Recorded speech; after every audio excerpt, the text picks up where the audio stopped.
Hello, hello, hello, everyone. How's everybody doing? It is Thursday night, and you know what that means. You know, because you're in the chat room, so you know what that means. It's the NLG Show.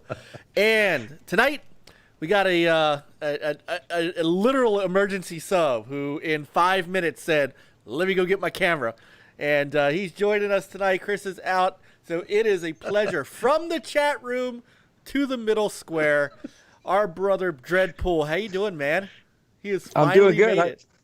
Yes, finally.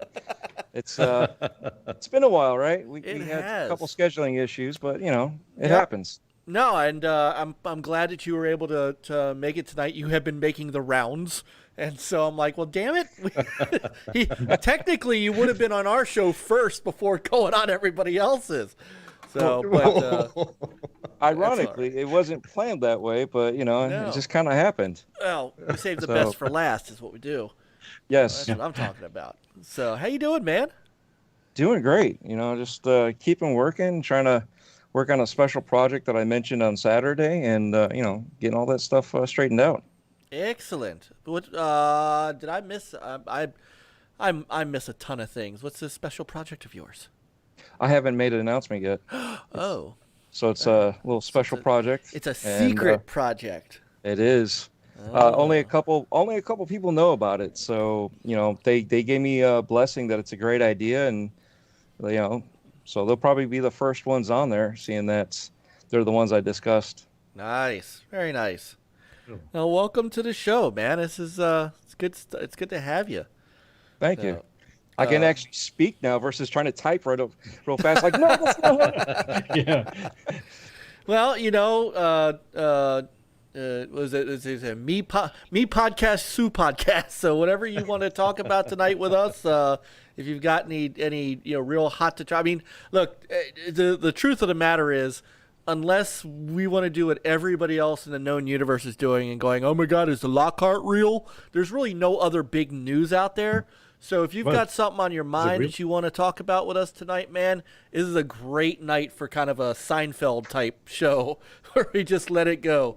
I mean, obviously we got, Peter and John have played The Last of Us 2 a little more. Peter beat it, so I'm looking forward to hearing his final comments. And John hadn't had a chance to talk about it yet, so I'm dying to hear his opinion. John's being so slow that he'll be The Last of Us 3 out. Then he finishes he'll be the last of us to beat it. He is. Oh, come on, nothing. Oh, yeah. I can't say anything because I haven't even started. Oh, it's a great game. I'll talk about it later. It's awesome. Yeah. So I have checked my retro video is in working order. So that's going. Frankie will be along at 9:45ish. So when he gets here, we'll get his Frankie's finds in, and then we'll just, like I said, whatever just hits us tonight. I'm up for anything. So I do have, because we have some of our other retro and Amico folks tonight. For those who want to see another look at an upcoming Intellivision Amico game that, quite honestly, is one near and dear to my heart. That's being remade. The Cloudy Mountain demo. I'll show that tonight if you guys want. And John, since you have your Amico shirt on, yes, and you have your little controller thingy, right? The little model controller. Yeah, I got this. I bought a couple shirts from Intellivision, and Intellivision sends out, whenever you buy some of their merchandise, they send out these golden tickets. And on one side, it's got a little gold symbol. On the other side, it's actually got a silver symbol. It says "Marvelous Surprises Await You." And this card is like a total mystery. I do not know what this is for, and it's been driving me nuts. So, if you apparently you're supposed to do something with the RFID. So, while we're talking, I'm gonna see if Tommy's out and about in Twitter and ask him if he'll explain to me exactly what this thing does, and maybe you can demo it for us. Maybe you will. I would love to. It's maybe you will win nuts. fabulous prizes tonight. I hope so. So I'm asking him. John has his RFID card with him. Graphic God says, am I wearing boxing gloves? What do we do with it? Or do you want to come on and explain and talk about Cloudy Mountain? Oh, my hat does do something special, Graphic God. Let me show you. Yeah.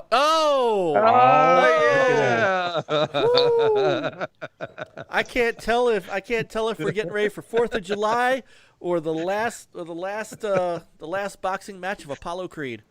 That's right. Oh, we should have put a seizure warning out first. right? Oh my goodness. It shuts off after a while, man. But this thing, I'm having fun with this. You should. Hey, so look, for those of us in the States, it's 4th of July weekend coming up. Some of us are off. You guys off tomorrow? Mm-hmm. Yes, off. I am too. Although I'm in IT, so I won't really be off because somebody is going to call me. One of my clients is going to call me, not realizing that they could be closed too, but they're not. So it's the life I lead. But I'm going to sleep in at least. Right. I'm not off. I forgot. I've got a wife and kid. Well, I have a wife and 3, so I hear you. So, oh my God, Generational Gamer is still up. It is 9:41 and he's still awake. What's up, man? We got all kinds of great people in the chat today, and Captain Blues Tech, who has been we've been having a lot of fun with Bridge Crew, Star Trek Bridge Crew, which Super Cooper played with us last Saturday Sunday after we finally figured out how to get everybody together, and so we're having fun actually pretending we're real Starfleet officers. Mike, I got to be honest. My wife and I, we were eating dinner and we were listening in, watching you guys. My wife and I both, and we loved it. Like the stream, You guys started talking about the Kobayashi Maru and Star Trek. I about choked on my food. I started laughing because I thought that's so awesome. Oh my goodness! Oh, there's your tag team partner, Daredevil Dave Dahl. Oh yeah. De Niro's in early. Shizno's in early. Bourne's in early. Here we go. That's what I'm talking about. I love our fans. Our friends are so good. So, all right. So while I'm waiting for Tommy to message me, in case he wants to tell me how to help you with your RFID, I want to run across the board here and introduce the man, the myth, the legend. He's in the game. He's even in his own background. Mm-hmm. It's Peter. HCK, what's up, brother, man? What's going on? Man, I finished a fantastic game this week. Yeah? The one that I played I wouldn't say non-stop because, I pretty much play only starting at 8 p.m. because of family and work otherwise. But, The Last of Us 2. What I said last week on last week's show was very good. It just kept going and fantastic. Absolutely fantastic. Yeah, I know you've been singing its praises. We'll talk about that in a little bit. Yeah. So. And that's basically the only thing that I've played. That tends to be you. You are the focused guy. And when you get on something. Sometimes, yeah. When you get on something that's that good. Oh yeah. I've watched you focus it. Exactly. No. Even those, with games like Red Dead 2, being the exception, you still roll all the way through that. Yeah. I mean, it was more a disappointment based upon the, my expectations. My expectations were not met, or my hype. No, the hype definitely so not. It's possible if I play it again and it's like, oh yeah, it's a good game. I mean, it definitely had the eye candy and stuff. It was very, in my opinion, very slow and shooting mechanics was archaic and Hold A for horse. That point. That's basically it. So, well, excellent. And then Apollo Creed, the over on the right, while we're waiting for Frankie, he is decked out for America, and here he goes again. Yeah. Yes, he's ready to go. So, ladies and gentlemen, Techno-Fabulous himself, the spicy one, John Place. Hey guys. What's up, John? How you doing, man? I'm doing pretty good, man. We missed you And last I really week. missed last week's show, Mike. We missed I was you. real busy at work, and I was working a lot of 12-hour days. One day I worked like 14 hours. Ugh. And I was so tired, I couldn't do the show. And it was the first show I missed this year, and it really bothered me. But at the same time, I was so tired. And then The Last of Us has been out, The Last of Us 2, and I've been playing that. But the first week, like I was telling Peter earlier, the first week the game was out, I only got to play 6 hours. So it was killing me. I mean, the game launched, Father's Day weekend, and then I was busy at work. So I'm just now getting to Act 3 or Day 3 of Seattle with the character Ellie. So I'm kind of a little bit behind, but I'm far enough into the game to where I've got some opinions on it, and so I've been playing that. Other than that, just getting ready for the 4th of July celebration and having a good old time, man. It's good to be back. Excellent. Yeah, it is good to have you back. So, and like I say, Frankie will be along. He said about 9:40. Well, it's 9:46 now, so he's late. Let me check the Discord, see if he's in there, and we'll see. We'll see if he gets in, because he gave me some good games to show this week for his Frankie's Finds. So, in the meantime, Dread, tell us a little. So there's some folks that probably don't know a whole lot about you other than what you what you say in the chat room, and give us a little bit about the Dread Pool. How you got into gaming, your gaming habits and what you like and what you don't. Okay. Well, it's weird because my dad never ever liked gaming. It didn't make any sense for him. You had to be serious. You had to be, straight up. You had to set the example. I'm the oldest born on both sides of the family, so all my cousins, I had to be the example. I had to provide everything, to prove that this is the way to do this, and hard work, good grades in school, all that stuff. But on the other side, my mom is, more of the, let's go out and have some fun stuff. We used to live up north, and we would go to the Dells. So on the weekend, she'd be like, all right, we're leaving, and take myself and my brother, and we go to the Dells and hang out there, do the lumberjack breakfast and all that stuff. It was really cool to do stuff like that, But she was always the not, it sounds bad, but she's always like more of the fun parent when it came to stuff like that, doing stuff outside and other things. My dad was always a hard worker, So we owned a restaurants when I was a kid, and that's what he was doing. He was always in the restaurants, always working. So he made sure that we had what we needed, But my mom got us into, myself first before my brother was born. We were playing Pong. So that was really cool. Like, oh, this is weird. This is really cool. What is up with this? It's just like tennis or ping pong. What, and you're just a kid. You're like, all right, this is really cool because I'm doing something with the TV other than just watching it. So I remember all that stuff. I remember the Atari. I missed out on the Intellivision. That's why. Really? Yeah. It's weird because a friend of mine had it, and we played a little bit. I tried playing some of the baseball, but it was after we've already moved on to Nintendo. So Fair trying enough. to go. It was like I don't get it, But I was playing Atari, so it makes it's just, it is what it is. But it was funny because we went to, well, everybody knows now. I mean, I've already let the bean slip. I used to live in Europe too.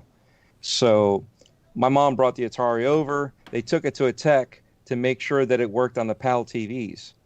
Oh. So we were playing American Atari with all the games over there, and it, they just did whatever he did.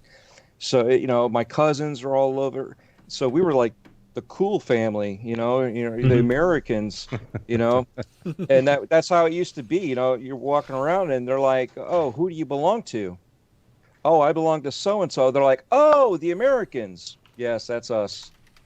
So, but that's how we were as kids. You know, we were playing stuff and doing all this, and you know, Pitfall.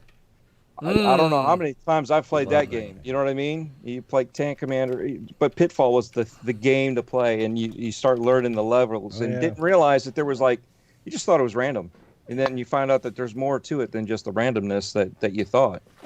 Yeah. So we just, you know, progressively from there to you know, Nintendo and Super Nintendo, PlayStation. I skipped over PlayStation 2. I got a PlayStation 3. Skipped over PlayStation 4. I got the Nintendo 64. Was it TurboGrafx? We got the Genesis. I skipped over Saturn. You know, I kind of wish I didn't, but I did. But I have 3 Dreamcasts, if that helps. Okay. Nice. All So- right. You're forgiven. Yeah, you know, it was a bad taste, you know, with the way everything was going, you know, and then it was just like, I don't even know if I can afford this, you know.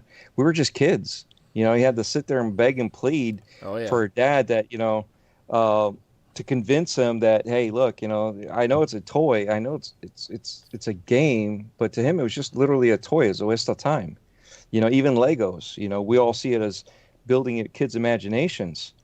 You know, to him, it was a toy. You know, why am I paying for a toy? You know, you need to do your schoolwork. You need to do, you know what I mean? He's like, I'll buy you a Lamborghini. You know, you just need to have straight A's. Needless, you know, I thought I was getting one. Never happened. I got a Sunbird. All right, a Pontiac Sunbird. Ooh.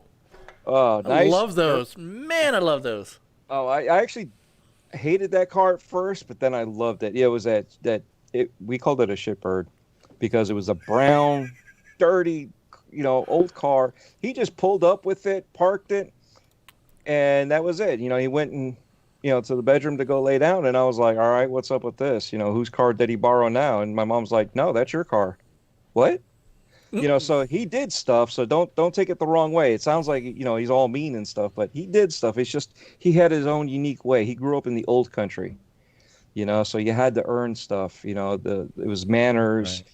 You know, when guests came over, you had to stop what you're doing, make sure that the guests felt comfortable. You know, all this stuff. So it's old school mentality, and I've grown up with that. You know, so even now it's like you don't say no, but twice. The third time, you're insulting somebody. So at that third time, you say, yes, no problem. I'll eat whatever you're cooking, or, you know, drink whatever you're offering. Right. No, all right, I'll take that second plate. Yes.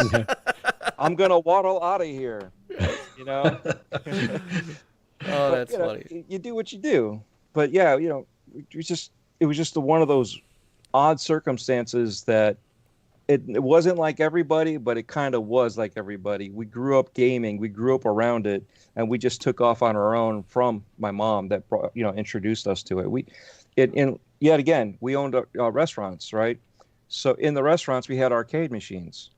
So what do you think I was playing? I was popping quarters in my dad's old machine, you know? So it was like, it was a free game, you know? That's funny. You know, and here's the beauty of it, right? Here I am at, 11, 12, and I'm playing the poker machines. Pop, pop, pop, pop, you know. For entertainment only, right? Well, if I won, my dad was getting the money back that he put into it. But yeah, I mean, they weren't paying out. We were just kids. We didn't know what we were doing. And, you know, you're playing the video game machines, and they're all poker or this and that. You know, we used to play the old, you remember the old days when you used to go to Pizza Hut, right? And you get the two-sided Pac-Man or Galaga. Oh, yeah, the table. Right? Yeah. We were just talking about that on Twitter the other day, and the red cups. Yes. And the personal pan pizzas. They didn't have personal pan pizzas when I was there. They did. They did when I was. So when we over here in Maryland, they did. They came out in the little cast iron, the things. They had them for us, and you could win. And if you got good grades in school, you got a little certificate to go get one. They did that after I got out of school. You're not that much. You're not older than I am. I'm older than Wilmy. Are you? What? Yes. I am, what did we say? 5 days older than Wilmy Hood. So, whoa. Okay. All right. How old is Wilmy Hood? He's 47. Oh, so you're our age. Never mind. Wait a minute. Yeah. Well, hold on. Wait, because he's not in the chat room, so we could talk shit about him. He's only 47? Yeah. He looks like he's 70. What the? Hey, man. Oh. When you do what he's dealing with, Yeah. that you know, and running your own business. I mean, my yeah. dad lost his hair when he was 14. You know, and I still have. I have 3 a full head of kids. hair. And, yeah, I have 3 kids and a yeah. But No, he just became a grandpa, though. Yeah, Yes, I he know. did. He just became a Yeah. grandpa. Congratulations, Mike. Congratulations, sir. Oh, he knows I'm just. I was on his show. I was on their show last week, and it was really funny because within the first 5 minutes of being on the show, I literally said, "What the hell did I get into?" that was the running joke. The rest of it was it's actually they're really. I met some really cool people on Gaming Beyond the Box. So don't get me wrong. My home on Wednesday nights is the Amico All Access show with my brothers Pete and some of the guys, Blues Tech and Jeremy and Generation Gamer. But I did have a great time on Gaming Beyond the Box, and we got to get some of those guys over here because they're really cool. Oh yeah, definitely. That's why I hang with them. They're all genuine people. Yeah, that was something that I noticed. And the chemistry, a little bit more not safe for work than I was ready for, but just it was really cool, and they welcomed me with pretty open arms, and I thought that was really good. Yep. So, but so you skipped over the Saturn.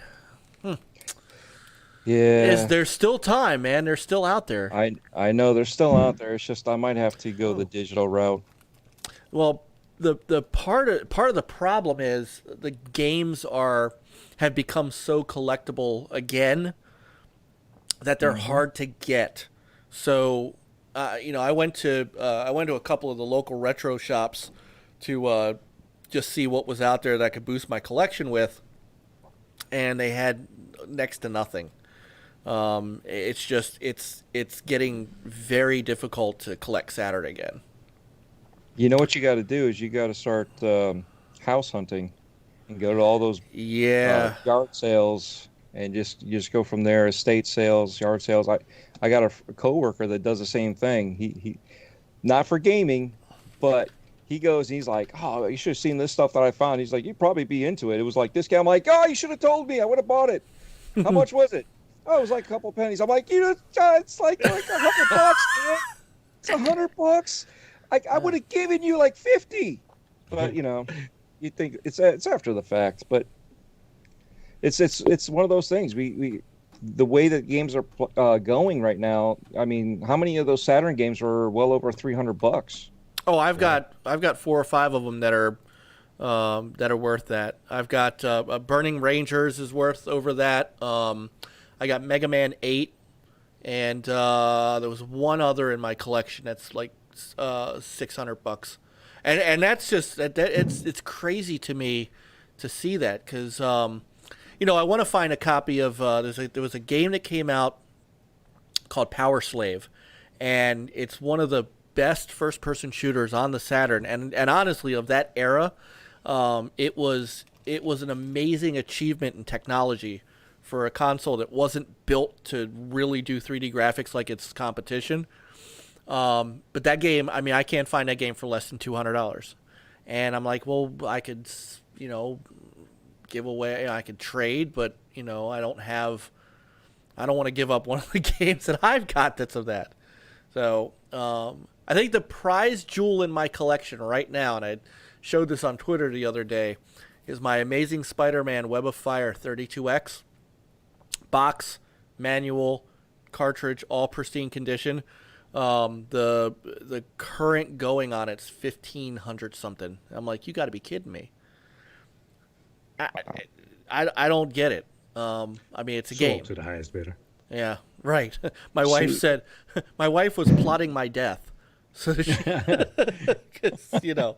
But that's where those gaming historians come in, you know, and that's where we need to support like everybody like you guys too. You know, we're all collecting stuff. Not everybody's collecting the same thing, but we got to support everybody, especially the ones that are trying to put it in the history stash that everybody can get to it, even though it's I know it's illegal per se, but you know how many you get games that you can't even play anymore and have that experience because they just locked it up, you know. But if they when they share it like that, you get to experience stuff. I mean, there's kids now that don't understand what you're talking about. You know, we got the Donkey Kong and Mario. Yeah, everybody knows that, but they don't understand what we started with and where all that stuff came from. When you talk about the original the Mario Brothers, you know, they didn't realize how it was before Donkey Kong, or you know what I mean? Well, so stuff like that. Yeah, and Mario Brothers is actually a really good good example, because most people, when you think of Mario Brothers, you think of Super Mario Brothers for the NES. You don't think of the arcade Mario Brothers, which is a whole different type of game. It was completely different than what you see, you know, what you have now. So, Natty Red Gals is in the chat. What's up, Natty? All right, so It's one quick thing. I mean, you know, for collection stuff, what about like, you know, the current generations? It's like games that need like, you know, day one ginormous patches to make them playable. You know, aren't we afraid that those get lost eventually? You know, that's a sad thing. We have them now that are being lost because they were online only for servers. That too. Yeah, and I mean, do you think that's a really even good single question. player games that still, you know, you need to be online in order to play it? Like, say even if they would patch it out, you know, saying like, okay, the servers go offline, here's a patch so you can play it, you know, just on your own box. I mean, you know, in the future, you know, you lose that download. Who knows? You know, maybe beyond Sony, beyond Microsoft. I mean, what will happen to those games? I mean, they will be unplayable and forgotten. Well, actually, this is a really good question to ask you guys. See, this is what I love about not having news to talk about, is we can make up our own stuff. So let me ask you this. Do you guys think, in honesty, now, and John, this is a good question for you because you do a lot of physical collecting. So you do a lot of disc collecting. Do you guys think that this gen and beyond will be as collectible as the previous generations? And I don't even think Xbox 360 and PS3 are that collectible. But if you go back, you know, PS1, maybe not yet. PS2, you know, Dreamcast, Saturn, Nintendo 64. Do you guys think that at some point you think these games would be as collectible? Yes and no. I mean, for disc people, it's a collection that you have a physical item that you can say, yes, I actually own this, versus a digital person saying, yeah, I bought it, but I got no proof because my license, you know, because that's what it is. We have a license to play it. So my DRM says I'm no longer an active owner of that license. You know, I can no longer technically rent this game for the price of $60 or whatever I paid 3 years ago or 30 years ago. And guess what? Next generation, $70. Yes, the cat is out of the bag. Yeah, I heard about that. So, well, what do you think, John? Well, I tell you what, when all this digital stuff started, even just this last generation, and you know, I'm starting to buy external hard drives for my Xbox, my PlayStation, and I'm able to load all these games on there, and I'm able to keep them in one place. In the very beginning, I thought, this is awesome. This is cool. But then after, and I still think it's good. I like being able to look at my console and see all the hundreds of games I have and instantly just click on a game and play it. But there's still part of me, like Dreadpool said, when I was growing up, I grew up in a generation where we didn't have all this digital stuff. We didn't have updates. When you went out and bought a game, most of the time the game ran pretty good. You know, and it was what it was. But, you know, like my Dreamcast collection I've got Dreamcast games. I've got my Xbox 360 console. I've got a bunch of Xbox 360 games. I've got a PS3 and my PS3 games. I still like having those hard copies. And even now, like some of the big games, not all of them, but games like The Last of Us 2, Cyberpunk, Witcher 3, God of War, when they come out with these collector's editions, there's even more physical media. And there's still a part of me that likes something tangible. And I know we all joke around about me being the console hugger and like having but that's the reason why I like the traditional console. You know, I know that I said a long time ago I'd probably quit gaming if they stop making consoles as we know them today. And part of me still kind of feels that way because I like having a console in my home. I like having some physical media. I feel more like I own it. I feel like I have control. Plus, me being a collector, I collect figurines. I collect memorabilia, autographs, posters, games. I don't collect that stuff because it's worth money. I'm a collector because I'm passionate about gaming and I love that stuff. And when I look at my Dreamcast or when I look at my Jungle Green Nintendo 64, I can look back at those times when I was playing on that console and the games I was playing, it means a lot to me. So I don't even, for the financial aspect, that's not why I collect. I collect it so I can look back at my childhood and it's, I mean, to me, those items are priceless. So there's no amount of money that could make me sell anything that I have in my house, you know, my Dreamcast What V. in the fuck is that hat? Oh, Frankie, hi. Here, look, wait. Here we go. Look. Jesus fucking Christ. Yeah. America. But yeah, Mike, I don't know, man. I love the digital stuff, and I like that. And that's why when we've had the conversation, and there's nothing wrong with streaming. I know some people like streaming.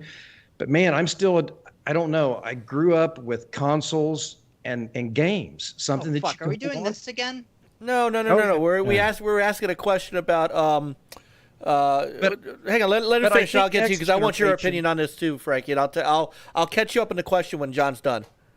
But Mike, I think next generation, I think you're still going to have people that want physical content. I mean, I know I will.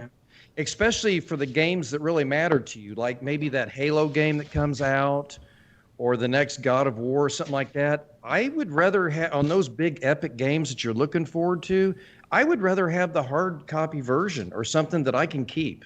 All right. So I think that's still going to be the same case going forward next generation on the big But games. what if you can't play those games anymore due to what we said, you know, servers that are offline, patches that are needed in order to even play the disc? I mean, I hope that doesn't happen. Well, it's like the stuff I got in my house. So like right now I've got all this stuff that I have, my Dreamcast game. I don't have time to get around it, but I'm glad it's still there, if that makes any sense. Even though I can't always play it or have the time, I just like the fact, because I'm a collector, I like having it.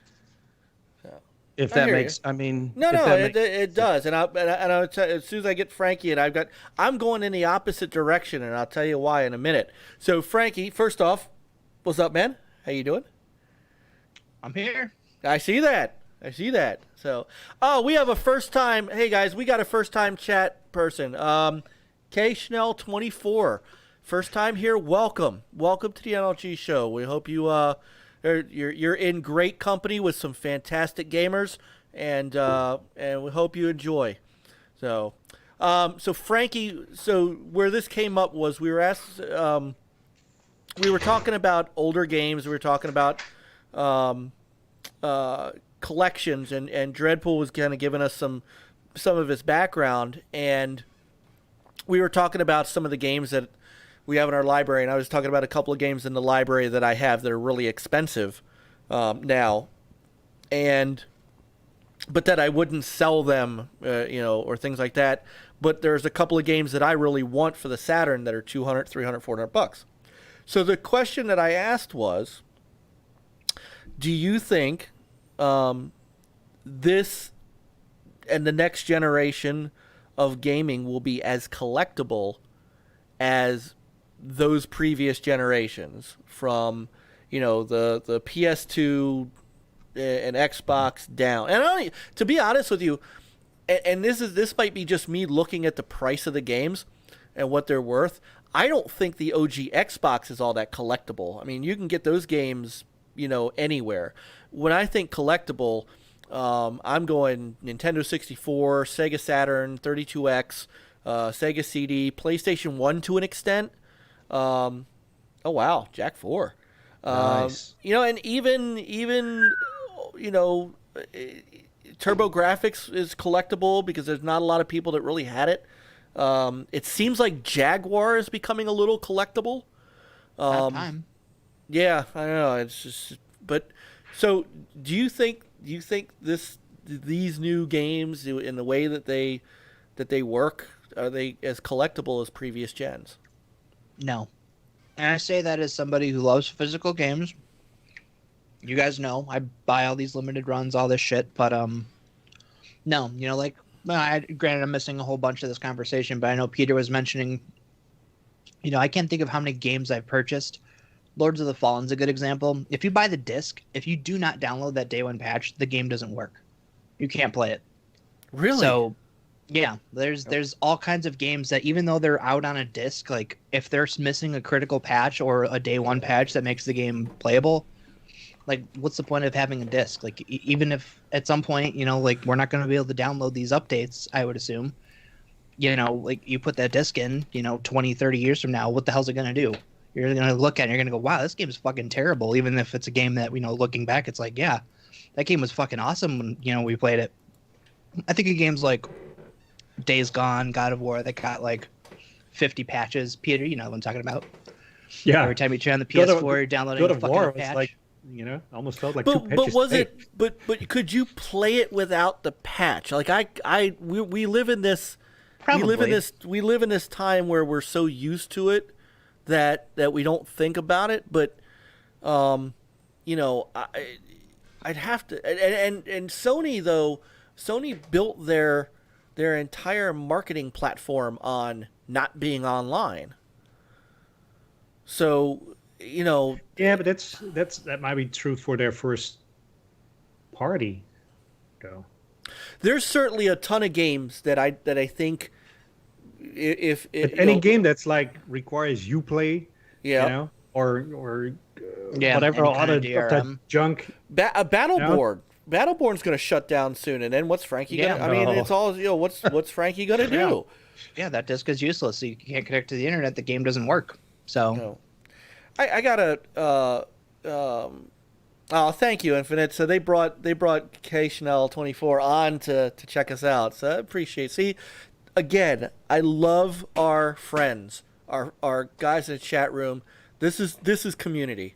It's every time something like this is community. I can't get over it. Hey, Pete, and Pete's on board tonight. So I'm going in an opposite direction than everybody, and it's odd that I'm, you guys are all playing Last of Us 2, and yeah, I'm gonna get Ghost of Tsushima, I think, because I think it's time I turn on one of my new consoles.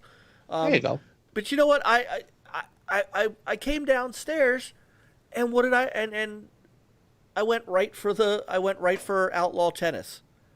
I mean, I pulled out of the mothballs my X-Arcade dual stick, my big arcade stick, and I pulled out my Xbox connector for it, my OG Xbox connector, and I started firing up my my emulator. And since I've got all of these great games, like I took all my Sega CDs and I ripped them and I put them onto the Xbox, and that's what I'm doing these days. Is I'm I'm going back and playing Final Fight. I'm going back and playing Earthworm Jim. I'm going back and playing, the Outlaw series. I went back, and as I've been doing these retros, I spent a ton of time in the last 2 weeks playing Virtua Fighter and Virtua Fighter 2.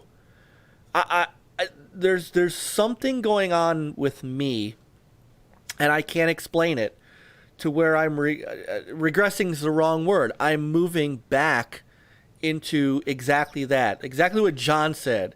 Those games that, and I think John's frozen. I think his hat Unless he froze fell him. asleep. His hat froze him. He looks like he's trying to poop. Maybe he is. Frankie, Give him a minute. John, can you hear us? Not if you Daz, can hear us. Stop it, Daz. Stop it. Stop it. Daz said I pulled out my stick mic, not quite to save a response. All right, we'll get John back on in a minute once his thing. He probably yeah. Anyway, I'm going in the opposite direction, and ever since I started doing this retro segment, I have kind of fallen back in love with those games, and I feel like, in a way, I can miss a game, here and there if I don't buy The Last of Us 2 right away. If I play it later in life, okay, and it's just like I did with The Last of Us Remastered. But I would rather sit down and play Panzer Dragoon than something new. I don't know what's going on with me.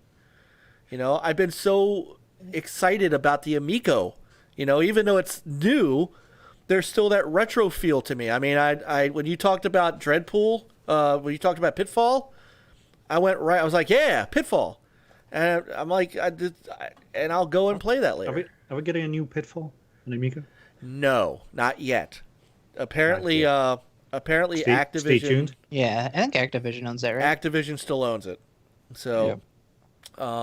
And too, being on with Open Every Box Pete and Generational Gamer and Blues Tech and those guys, I'm feeling like I belong back in that old era, and I can't explain it. Retro Mike. Yeah. There's nothing wrong to reminisce. I mean, it just seems like you're going back to the era that you had fun. That was a little Yes. different than where we're at now with waiting for a download so you can play the game, even though it's supposed to be already updated. Yeah, look at Call of Duty that just came out with like a mega patch. Yeah. Please hold. Yeah. John, you there? Yeah, you guys there? You sound like he's you're literally in a still cave. Calling in now? Something happened, man. I'm having technical difficulties. Hang on, everything just dropped out, and now it's choosing my other webcam instead of my laptop webcam. So I got to change things. There we go. River Raid. And I showed that on when I did my shmup video. River Raid was like the first one on my shmup video. River Raid was, those, yeah. But Dread, it's coming at the expense of even desiring. Like, I haven't turned on my Xbox One in, it's got to be a month. Which one? Well, either one. I mean, Just kidding. I What do don't you mean, have Chris 7. isn't here? I don't have 7 like he does. I've got my X down here and the OG upstairs where the kids play, and we use it to still control our TV and satellite. I find that I am moving back towards playing those. I haven't turned on my Xbox One X in a month. After I was done playing the PS4, I played some Parappa the Rapper after I got done with The Last of Us. But beyond that, I just, and Star Trek Bridge Crew, because honestly, playing with Jago and Blues Tech and Super Cooper have been really fun playing that game. Tomorrow I am going to buy the Iron Man VR, but Iron Man. That's tomorrow. That's Tomorrow's tomorrow. Friday, isn't it? Tomorrow Yeah. is Friday. So, I find myself back in that. I find myself wanting to do that more than playing the new stuff. I don't know. I can't explain it. So, all right. So since I'm late to the party, when did Bray Wyatt join the call? Oh my God, that is great. No, Chris couldn't make it tonight, so Dredd, who we've been trying to get on for a while, Dredd stepped in. God damn it, his beard is better than Chris's. It kind of is. Thank you. It kind of is. All right. So while we're waiting on John, because I'm not gonna do his product of the week without him. Frankie, are you ready to do your Frankie save files? Yeah. What did I do with my phone? Oh, I don't remember what I sent you now. It's been a week. Surprise. It was 2 days ago. Yeah, like I said, it's been. It's a long time I didn't ago. even realize It's tomorrow a was Friday. long time ago. I'll tell you, start. While you're doing that, I got it. It's right here. Okay, because I have a surprise for you. Oh, you do? I do. Because you think I never listen to you. You don't. Wow. Now I'm not going to play it. Fuck you. I'm not upset. I'm not To be fair, nobody listens to me. It's fine. I Oh listen my to God. you. Oh, fucking Christ. I listen to you. Oh you wait, don't. now he's. Yes, now I do. he's- I love you. I listen to you all the time, even when you don't think I'm listening. I'm always listening. That's dangerous. He's I off like in the- Jim I'm Carrey looking- says the Riddler. I am gone. Where? He's off in the ether, even in our Skype. He's like, I am. I can't get. I've lost total video, but I'm listening to you, babe. I'm right here. I can hear you. Every word you say, I'm listening. Every Did you watch the show breath last you take, every Stay away move from the you lights. make. Did you watch last week's show though? No, but I was listening to Oh you. my God, you weren't obviously because your fill-in last week was awesome. Oh, really? Shares my it was- opinion of Uncharted 4. Thank God. Oh, so Yeah. you like him because he agrees with you all the time. I see. No, not necessarily. Frankie finally had an echo chamber on Uncharted 4. Yeah. All I right, mean, John so- just automatically loves it, so it's right. whatever. All right. Well, you know what? Since you are here, even though we can't see you, we're good. So, John, I wish I could. Is there any way I can cut out my video or cut out my audio of Frankie and just look at him? just stare at him. All right. John, can you still see the screen, though, at least? Yeah, I can see you guys. Yeah, All right. yeah. I'm trying. Wow, way to cut me off, John, you dick. I love you, Frankie. No more. No, you and I are we're BFFs, man. Stop it. God. Whoa. All right. Yeah. Spicy John. What's the product of the week? The product of the week for July 2nd, 4th of July weekend, is Light Bright. When your life seems dark and nothing's going right, just put a little light in it. Light Bright. I'm making things with light. Light bright makes them glow so bright. A steamboat, a chicken, and tropical fish. A lemonade sign or whatever I wish. And with Light Bright refills, you can make Wonderful Wazoo transformers that glow. My Little Pony and others you know. You're my Cabbage Patch Kid. Light Bright. Light bulb not included from Hasbro. I want to know who built a chicken with their Light Bright. KFC. But there you go. The product of the week is the Light Bright. Very nice. Very nice choice, John. Nice. Although Jago wanted the Pop Rocks commercial. Yeah, what are we waiting for? Where is that? Oh, that's, well, yeah, that's kind of like a seductive, risque kind of, yeah. Is it? If we did that have when you we watched the show? we'd have What's to that? do it. We'd have to do it after 11. Have you watched the show? Which one? I can't even watch the show now. How can I watch the previous shows? Oh my God. I'm in the ether. Oh, It's my like Lord. Minecraft. This is like my fucking nightmare. What is your nightmare? You You know, you're just always whining fucking- and complaining. just- Just be just a part of the team. voice, We like- love you. Come on. Put your party. I don't know. Just act right, damn it.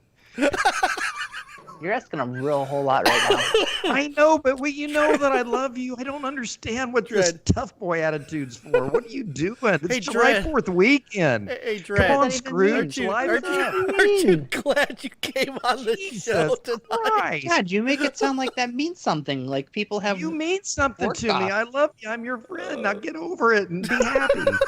Remember that song, Bobby McFerrin? When your No. life is full Nope. of trouble. All right, like, Don't can we mute worry, it? Frank. You'll make it double. my Don't God. worry. It's awful. All right, You done? What video do you want to start with? Which game do you want to start with? Give me the gun after Frankie's fines. Huh? Frankie's save files. All right, That's which it. one do you want to start with? Thanks. Wait, is Dave Dahl here? Yes, we're he doing is this here. and he's not here? He's here. Dave He's here. Dahl's never here. No, he's here. Yeah, I know. He was here. He's never here. He's He's never in the here chat. when we need him here. He's That's in the right. chat right now. Are you sure? Yes, I'm looking right at him. How sure? Are you? I don't see him. I just see You. Jeg suggesting great things like pop rock commercials. All right. Do you have a game for us? Do the PlayStation one first. All right. Hey, should I back out, guys, and you invite me again? I can't get any video. Yeah, let me see. Oh, yeah, while he's talking, I'll try to get you back in. All right. No, you know, we'll wait. We'll fucking wait. No, I didn't hear last week's show, and I don't need to hear this. I'll be back in a little bit. I am a different shade of purple tonight. All right. Blue Stack says the disembodied voice is great, though. You know, did anybody get the real genius feel like God? Is that you? Yes. I'm listening, Frank. Kent. God, he's still here. Get out. I'm Techno from the Deep South. Oh my God. All right. Here we go. Ready, Frankie? I guess. John, can I go? Is that all right? He's gone. Oh, he's gone. Yeah, all Thank right, God. I'll All try right, to get cool. it. All right. All right. So, PS4 sale pick this week. Oh, we've talked about Housemark during on, turn that down. You No, can't hear it, but it's really loud. The Okay. music is real fucking good, so it's totally fine. So this is a Housemark game that they self-published, so it's on PS4 and PC. It's a twin-stick arcade shooter, which they worked with, as you saw at the beginning of the trailer. They worked with Eugene Jarvis. I'm pretty sure he's the one behind Smash TV. So obviously those influences echo in the gameplay of this, but another really badass soundtrack, and just like Housemark are like the masters of arcade games. Like the modern arcade game, like anything they make, I want to play. So this one's on PS4 right now on sale for $4.99. So if you skip this for whatever goofy reason, strongly recommend you give it a shot. Especially if you're a fan of twin stick, arcade shooters. They're the best at what they do. So, oh yeah, I keep forgetting it's local off too. So This looks phenomenal. it's awesome. It's called COVID Co-op. Yes. You can. Oh, great, he's back. But he's still frozen. No. Hey, he's gone. No. I think his camera's not working. All right. So I didn't real. How much is this game? $4.99. Ooh. I It's like in me US some, dollars. I like me some twin stick shooter. This should be right up your alley too. Like I said, you got the one guy behind Smash TV helped on it. So, dude, yes, Ruiner. I fucking love that game. Next time that's on sale, that'll be a recommendation. Although, Special Reserves, I think it is, they're doing a Switch release for Ruiner later this month, I want to say. Okay. Indie Gamer mentioned Ruiner. I love that game. And Blue It Stack was said in game- it's on PC, so he can buy it. Yep. All right, cool. All right. Tipsy said it would be a perfect Game Pass game. It But would it's be. house, except it's Housemark, so no. Yeah, but this one wasn't published by Sony. They self-published this one, which I'm surprised it didn't come to Xbox. Honestly, Housemark because doesn't do Xbox. They've done Xbox before, exactly one time. What game did they do on Xbox? Outland. Never heard of it. It's backwards compatible. You know why? Why it probably was is because the PlayStation 3 version came out when the whole hack happened. So I think they released it on Xbox because they weren't making any money because there was no PlayStation Network. Okay. But Ubisoft actually published that one. But that one's really cool. It's backwards compatible. So next time that goes on sale, I'll probably bring it up. Actually, I think it was a Games with Gold game not long ago. Okay. Are you sure that wasn't Outlast? I think Outlast was a... No, it's out. Outlast is Red Barrels. No, I know. What I'm saying is, are you sure you're not mixing that up as because that was a game for gold? Yeah, I know, but I think Outland was one fairly recently, like within the past 6 months. I could be wrong. I don't know, but I know I have it so on Outland 360. did come out. Okay, so now I understand. Okay, Outland came out for the 360, but Housemarque has not done an Xbox One game yet. Right. So, Yeah. I don't think they're gonna. I don't know Probably what not. I don't know what happened between Housemarque and Microsoft, but they're one of those that just has. They're one of the last holdouts that has no desire. Like even Devolver Digital finally kind of came their aboard, shit but together. well, just came aboard. I mean, you choose who you want, but Housemarque, I'm not sensing they're gonna. I think honestly, it's just they probably just don't have the resources to do it because they've kind of been teetering. Like, they don't really make a whole lot of money from what I understand, just based on how their games sell. And I know a lot of them Sony does publish, so I think they're working with like that XDev UK studio outfit they have.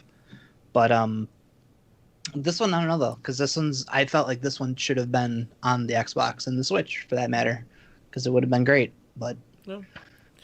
But $4.99 on the PlayStation is not bad at all. $4.99 on the PlayStation, yep. Awesome soundtrack too. So if you're into video game music, go grab the soundtrack off Bandcamp. Okay. All right. Here's the other game. So this one, Product not yet rated. actually was in the stream when I first played this game. Yeah. And actually, this cut off the price. I don't know how much it is, but it's like $3, I think. So this game is called Slayaway Camp. So Are you essentially, sure? I'm pretty sure. What did you grab? What are you doing to me right now? You finally figured it out. I was going to yell at you earlier about this. I told you I would get you this trailer. Oh my god, I love you. I can't wait to play this game. Look, Chris isn't even here to sit here and talk about how it's never coming out. Why is like- Splinter up on the? That's the Biomutant dude. Oh, I don't is this know a what his name sequel is. to Paws of Fury? No.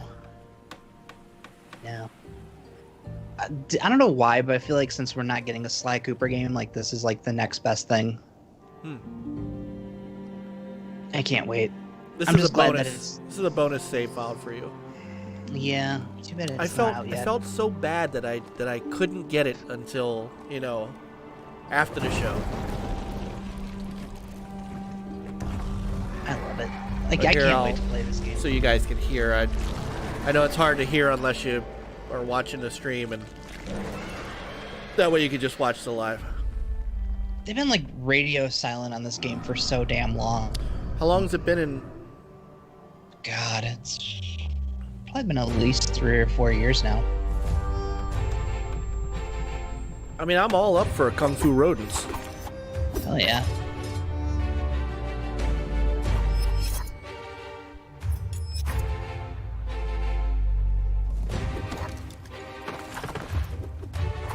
Sounds like a camp where Jason Voorhees kills you in your sleep. This does look cool. I don't see any gameplay, but it looks cool. Is this like that 10-minute trailer? Hold on. I don't think so. It shouldn't be. If it is, I'm only going to play a minute of it.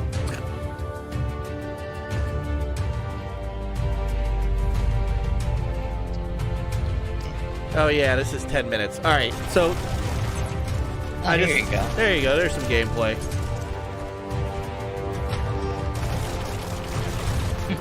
Boing. Nice. When it does come out, what's it coming out for? It's coming out someday. Who knows? But what platforms? It should be current gen consoles. Okay. But Who it's makes one it? of those. Current gen 3 years from now. Yeah, maybe. I don't remember the developer. They're like Lab 101 or something like that. I know THQ's publishing it, but I can't remember the developer. THQ Nordic. Experiment 101. Yes, I knew it was some 101. It was a weird name. I forget like the people on that. I think it's like Deus Ex and Hitman people, but I could be mixing it up with somebody else. Oh, let's see. The power of the internet. Studio was co-founded in 2015 by Goodbye Kansas Game Invest and Swedish game development veteran Stefan Lundqvist, a former studio art director and game director at Avalanche Studios and one of the key members on the team behind Mad Max and the Just Cause series. Hey. And in 2017, they were acquired by THQ Nordic. Of course they were. All that drug money. What's funny is that the website says Biomutant is expected to. What did you just say? Biomutant is expected to launch in 2019. Yeah. They're a little 2019. late. Yeah. So this trailer late. actually just ends with the game will come out when it's done. So. All right. So all right. We'll see it someday. Yep. All right. Let's get to your. He's back. Let's get to your other one.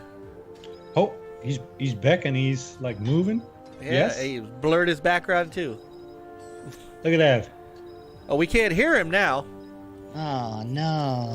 What a shame. Stop. Oh wait, All right. did you hear me? Ah, there he is. I'm just There he is. listening. All right. Next game. All right, so Slayaway Camp.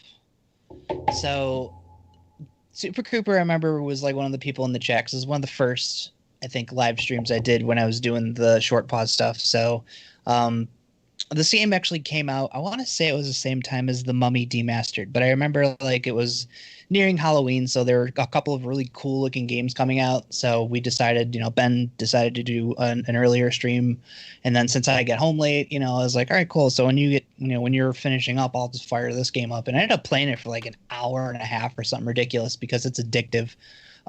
But essentially, it's kind of a spoof of like the Friday the 13th movies. So, it's kind of got this blocky Minecrafty style to it. You play as Jason Voorhees. You're basically sliding around. It's a cool puzzle game. So you have like all these, you have guards, you have campers you're trying to kill. The goal is to kill all the people that you can kill on the map. An exit portal will open up, and then you have to navigate your way to the exit portal to go to the next stage. So in between each, I want to say is after you finish each episode, or it's a mini game or something. Maybe it's just a standalone mini game, but it's like this, one of those mini games where like the thing moves really fast and you have to stop it at a certain point and it'll do some goofy, gory kill. So like all the unlockables in this game are like different, horror movie things, like Billy from Saw, Michael Myers. I think there's a Freddy Krueger skin. And then just like a bunch of other horror icon skins that you can purchase and unlock. There's different murder moves. So just all kinds of weird, goofy shit. You're somebody who loves, those campy horror movies. You love things that kind of, spoof and make fun of them. This game pretty much is going to be right up your alley. It's on sale for like $3 something on Xbox. I don't remember the price because I bought it, so I don't see a price on it. But it's so fun. It's just so dumb, and it's just for the price it is right now. Like this game is well worth owning. If you have a Nintendo Switch, they actually made a Friday the 13th. I think it's called Killer Puzzle or Killer Cuts or something, but it's more, of this awesome goofy puzzle game. So, highly recommend checking it out. Nice, Frankie. Nice. Now, is it? Thanks, is it, John. You're welcome, buddy. I love you, man. I swear I'm gonna put you where Dreadpool is. I'm gonna separate you two. Oh, no. I like being next to Frankie. So what's the gameplay mechanic in here? It almost looks a little. You're just sliding around. So you're slide to the left. After you kill everybody, the portal opens, and then you slide to the portal. As you play the game, the puzzles get more elaborate, more complicated. Okay, so it's puzzly. It's a puzzle game. Yeah. Okay. Did I say that? See, you don't listen to me. Remember? when I said you was don't listen? listening. I was listening. I just Mike, you starting to feel my pain right now? so. Dred, do you But- play any of these kind of games? Not really. Not really. Okay. It just depends on like the first one. It was pretty cool, the twin stick shooter. It just depends on the game, on having access to it, or actually sitting down and having the time. So if it's not popping up in your head to look at it and try it out, then you're not going to do it. I mean, look at Minecraft Dungeons. We played the hell out of that.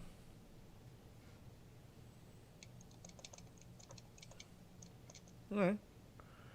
I played it once with my son, and I thought that he would be more axed. I thought he would be more into Minecraft Dungeons than he was, but they went back to Mario. Well, talk about a guy that's a kid that's retroing a bit. He found a Game Boy Advance SP in his that we just had. Oh, yeah, And I've got some games down here, and he started playing them, and then he was all excited because he found a copy of Mario Kart Double Dash for the GameCube, and the Wii plays GameCube games. So, yeah, he's taken after his dad in that sense. That to him is as retro as you can get. That reminds me. One of my latest pickups. Ooh, what's that, Frankie? I can't see it. My old. Ooh, Beautiful Joe 2. Ooh. Yeah, nice. beautiful Joe Tune. You're Oh God! Don't tell beautiful. Kamaya that, he'll block you. Kamaya. Yeah. God damn it, Mike. All right. Come on. Okay. All right. Well, thank you for that, Frankie. That's Frankie Save Files. All right, we're gonna try take 2 on Mike's retro something or other. God,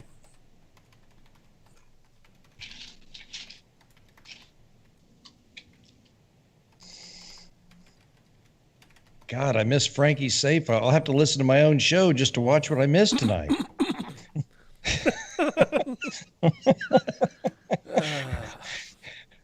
All What right. an asshole. Mike's retro Wayback Machine something. All right, we're gonna try this. This is take 2 on my Virtua Fighter video. So I don't even remember how I opened this with it. I talked about how in the arcades games were going from 2D to 3D, and the big hotness in games, in fighting games in the arcades were Street Fighter 2, Mortal Kombat. To an extent, there were some other smaller games that got in the mix: Primal Rage, Killer Instinct, and that was what people spent a lot of their time on. So in the 90s, Sega and Namco were really starting to bring 3D gaming into the realm of the arcade. So believe it or not, Namco started with racing games, and I've got that coming for a future retro. And so Sega decided to get into the act, but they went a different route. Instead of directly competing with Namco to try to make their own racing game off the bat, now of course we know that later, that they would Virtua Racing, Daytona, but they went in a different direction. And in 1993, they brought to the market Virtua Fighter. Oh, yes. And let's see. Oops. Now, Virtua Fighter in the arcade was unlike anything anyone had ever seen. Polygonal characters, no super special moves, no fireballs, no dragon punches. Right. Real martial arts, except for that, but real combos. XXXY would do punch, punch, punch, spinning kick. There was a bit of strategy needed. You had 3 buttons: punch, kick, and defend, and that was it. And in that, you had to come up with strategic ways to defeat your opponent. So the arcade took off, and naturally, with in the early 90s, the advent of these new consoles, the Sega Saturn, the PlayStation, it was natural that a game like this was going to try to come home. So, Sega I never liked Jeffrey. He had that man bun thing going on. Oh, but he was great if you could use him. Yeah, I was the ninja, No. So this was on the Model 1 arcade board.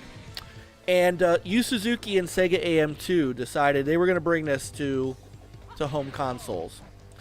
And so, we're going to see it in just a moment. The Sega Saturn version, or actually this came after. This is the 32X version. So, the 32X version is hailed as one of the best home conversions of this game, considering that the Sega Saturn version, which we're going to see in a minute, was kind of fraught with bugs and up against the PlayStation's launch title, which was Battle Arena Toshinden, and then the advent of Tekken coming along. Virtua Fighter began to look dated. Tekken.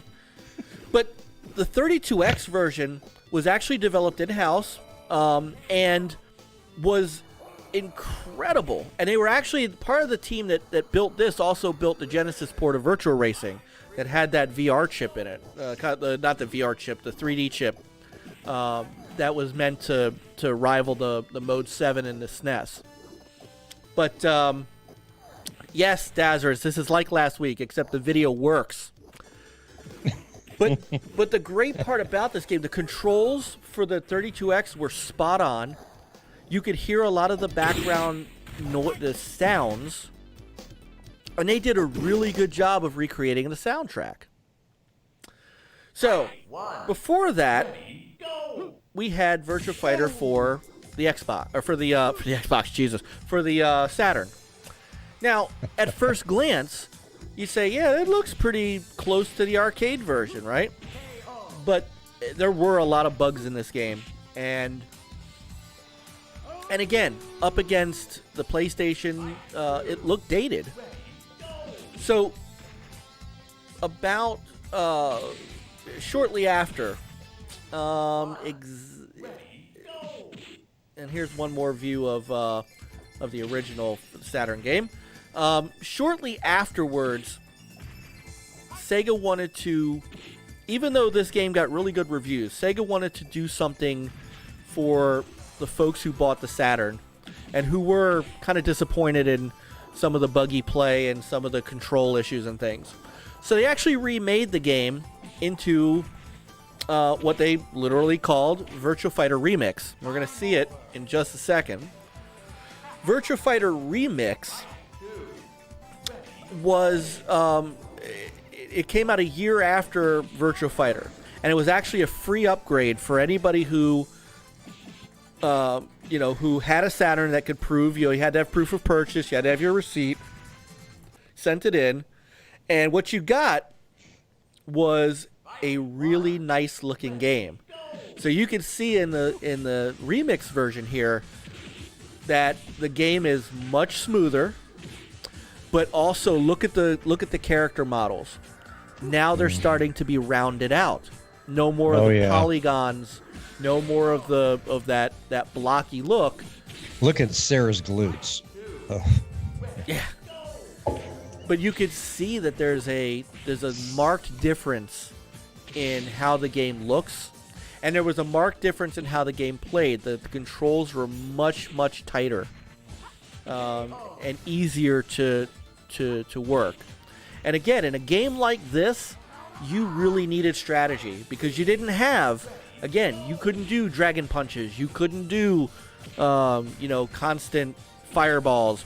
You didn't have a lot of the control scheme that you had in Mortal Kombat, where you had high punch, low punch, high kick, low kick. You really had to block and defend, and a lot of those turned out to be really cool fights. Mm-hmm. Then came 1994 in the arcade. Oh, Virtua Fighter 2. One of my favorite games of all time. Fighting game-wise. Now, this is the Saturn version, which came out in 1995. Although you would think that this was an arcade game, it looked that good. Virtua Fighter 2 expanded on the first game by having 2 brand new characters, Shun and Lan Di. Mm-hmm. Shun became one of my favorite all-time fighting characters.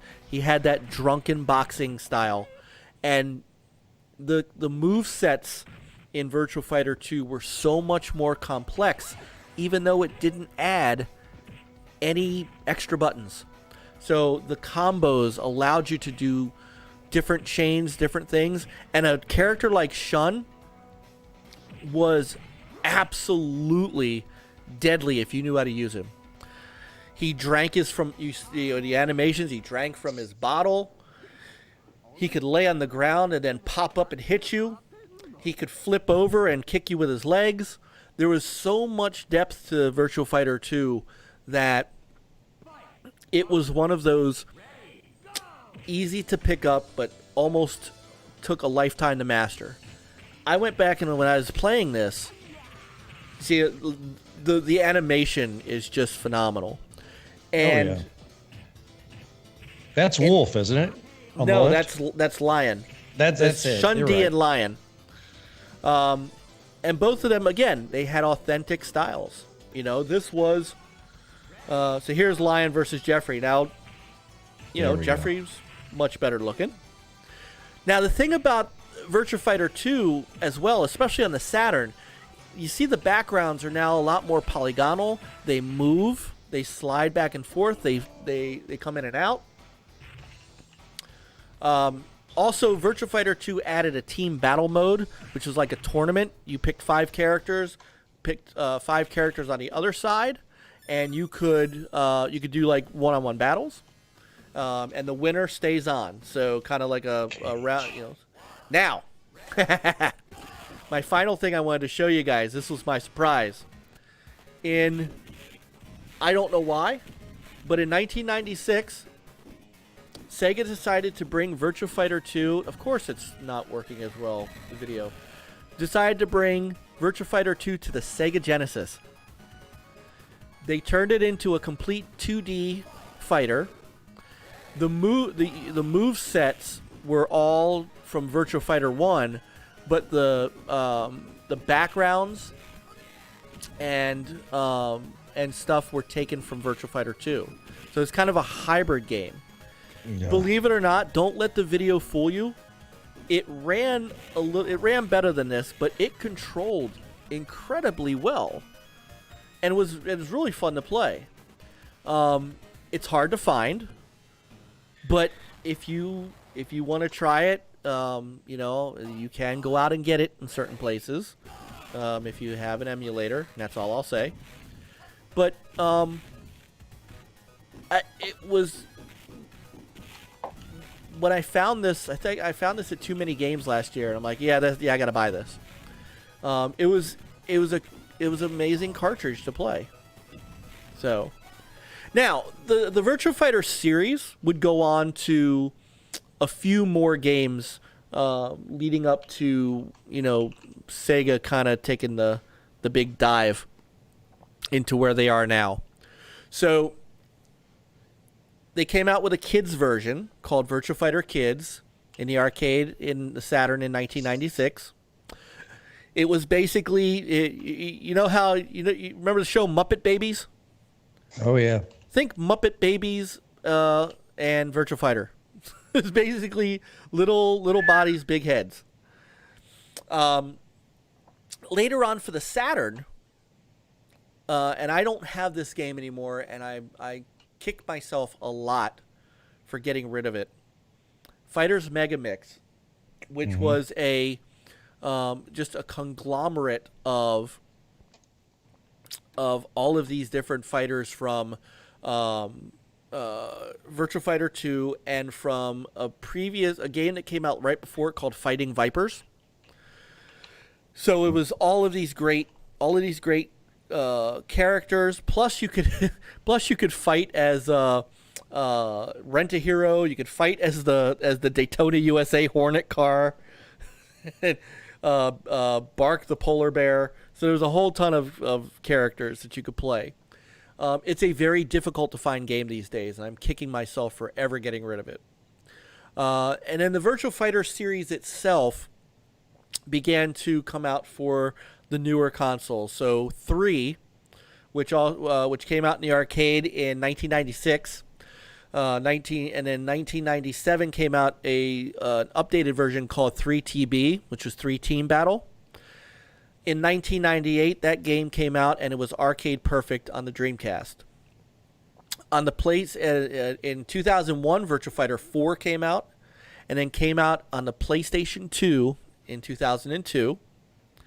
Virtua Fighter 5 came out in the arcade in 2006, and then hit the PlayStation 3 and Xbox 360 in 2007.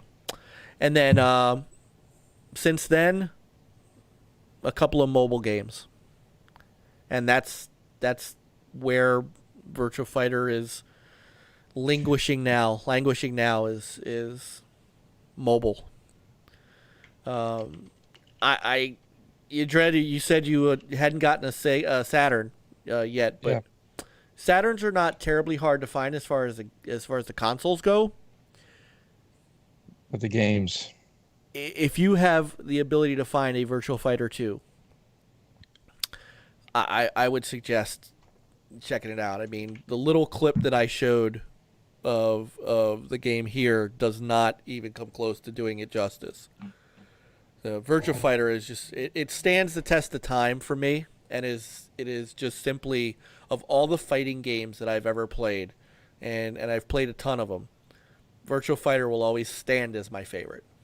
That's my favorite too, Mike. Always has been, yeah. Yeah, I've always played as the drunken, and it's weird because if I couldn't play anybody against some of my friends, I would pick him, and I have no idea what the hell I'm doing, but I would kick their ass.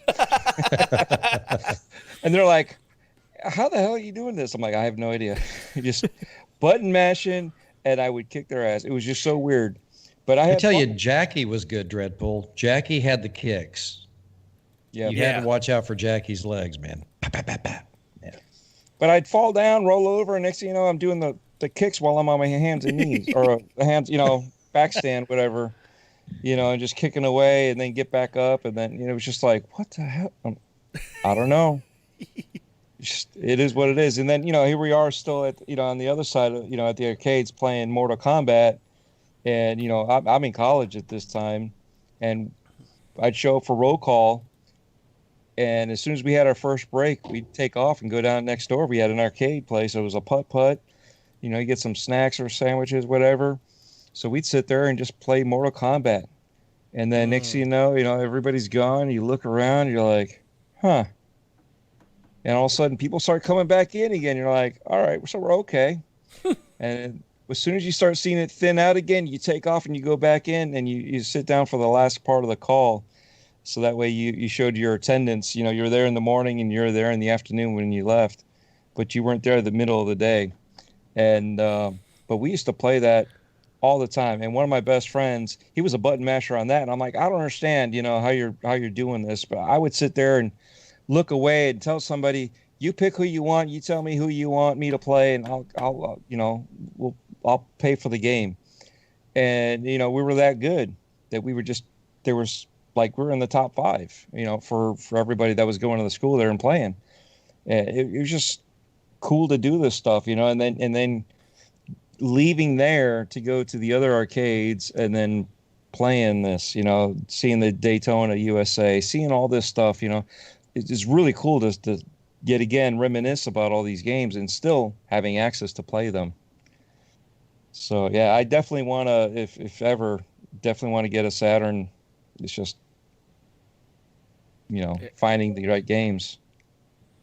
Yeah, and this just, you know, this was Sega in its glory days, you know. Well, I'm sure you watched me as you're talking. I'm just absorbed in watching the gameplay. I'm just locked in there.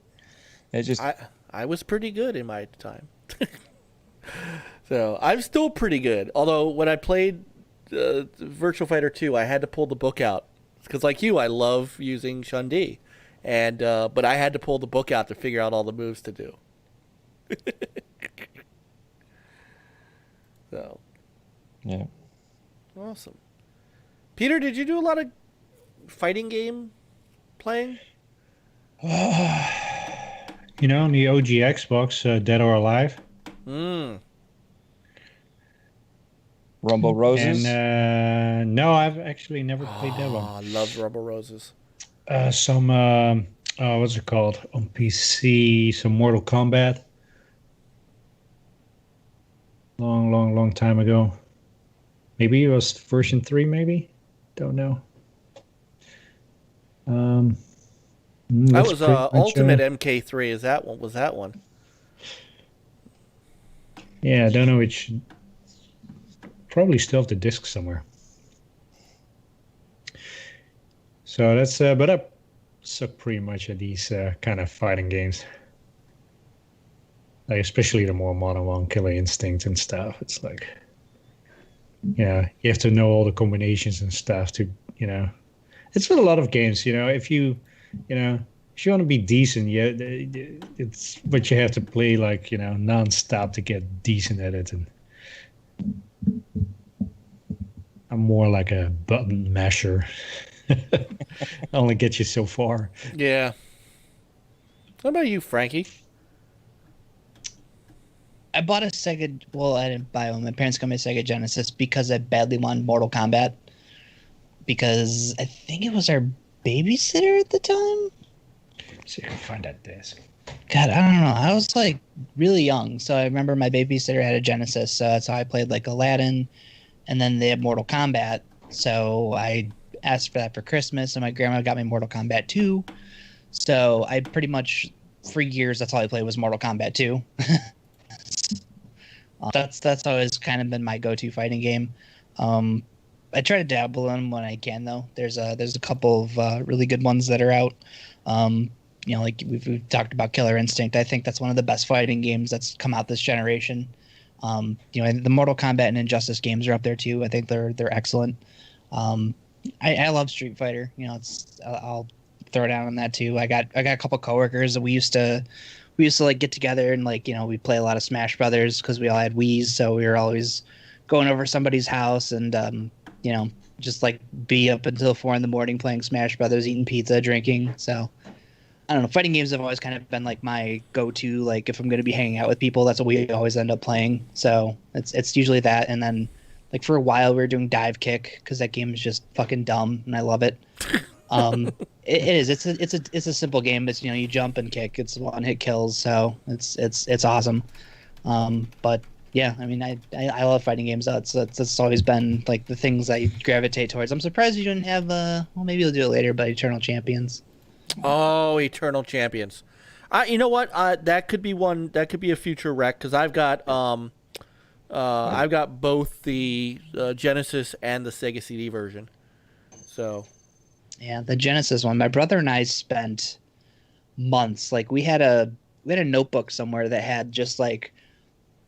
Because each level, I guess, like there were certain spots you could stand, and if you finish your opponent there, it would trigger some kind of like fatality type of scene.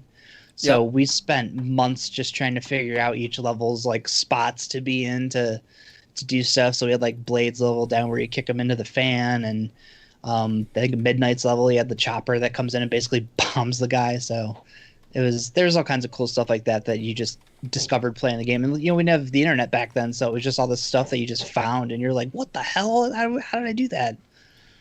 I miss those days sometimes. Yeah, I do too. So other than VF, thank you. Oh, sorry, thank you, Indie Gamer. Yeah, Hollow Knight shirt. Yeah. So other than Virtua Fighter, John, what did you play fighting game wise? As far as fighting games, Virtua Fighter is probably my all-time favorite game. Like you've talked about, Mike, I thought that the move set of the fighters really mimicked. You know, you had the kung fu style, you had ninjutsu, you had karate.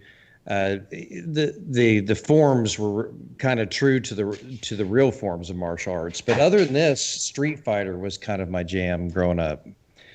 You know, early on Street Fighter, I mean, I don't know too many people that didn't play Street Fighter, really. I'm a huge Street Fighter fan.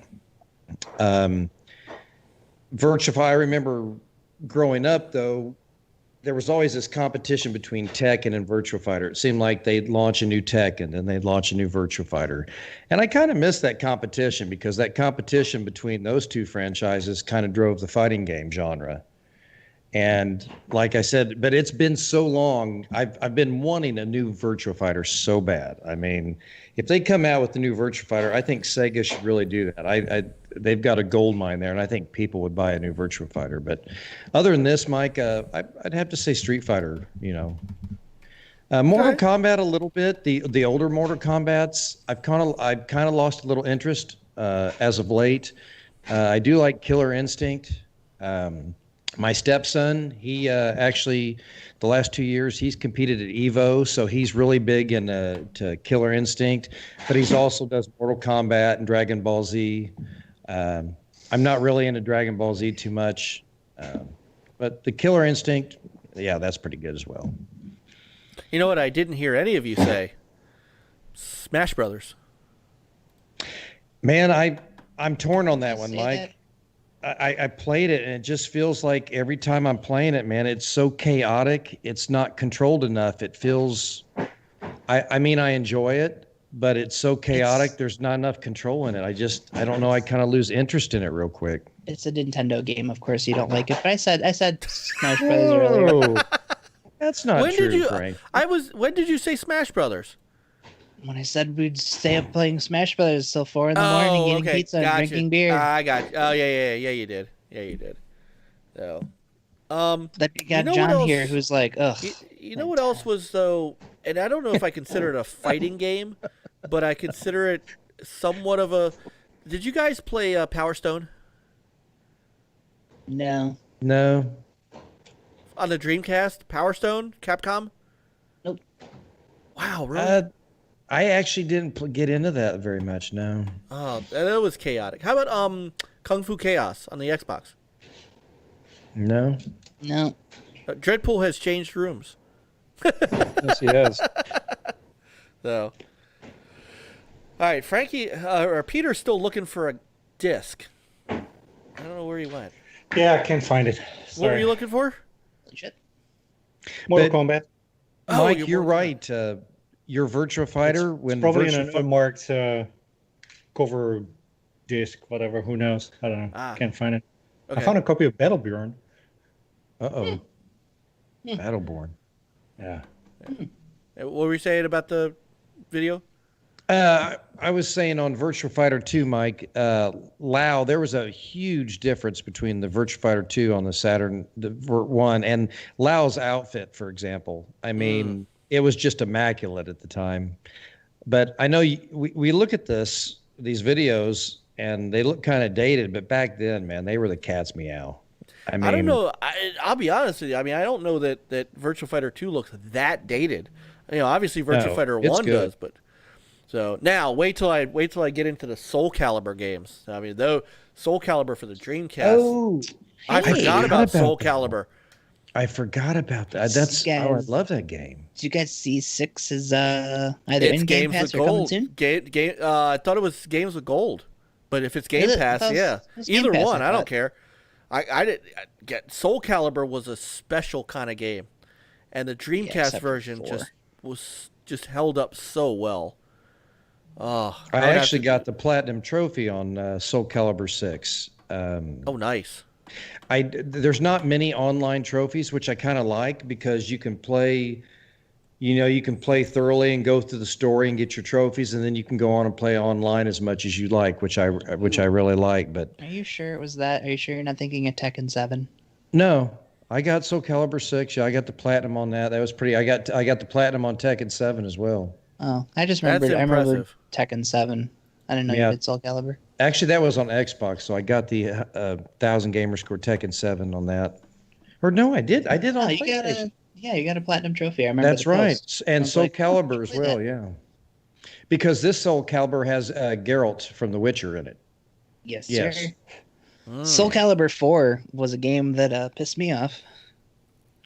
Soul Calibur. That was the one that had the Star Wars characters. So the PS3 had Darth Vader. right. Oh yeah, the 360 had Yoda. Yoda, right. Ugh. All right. Cool. So we have time to go into our main, the main thing that the three of you could talk about. Dreadpool and I could just sit here and go, well, it sounds good. Should have gotten it. Do we need to warn people? Are we warning No. people of spoilers? No. I mean, last time we didn't really talk spoilers. So. I'm telling you, I was not kidding when I said last week when you guys talked about it, I was so impressed that you guys were able to talk about the game around spoilers and not only not spoil it, but I didn't get any more out of the story going into listening to you guys talk about it than I did when you guys were done. That was Right. You know, with everybody else doing spoiler casts and stuff like that, I thought what you guys were able to do in giving your impressions without giving anything away was masterclass. So I wasn't kidding when I said hats off to you guys for that. So we're gonna do what we did last week, because I definitely want John's take on the game, and now that Peter's finished it and Frankie is very close to done. Oh my God, I finished it. I was the first one to finish it. You never not listening, Frankie. He's not listening.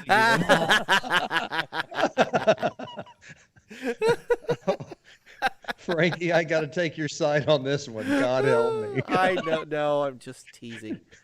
Anyway, But when Frankie says like, "Oh, it's just an hour and a half," I think it's closer to right. 2.5 hours at that Yeah, point. might have been. Yeah, it might have been. so now that they finished it and John's coming in, bringing up the rear, and Dreadpool and I haven't even touched it. So as we did last time, there's no video playing.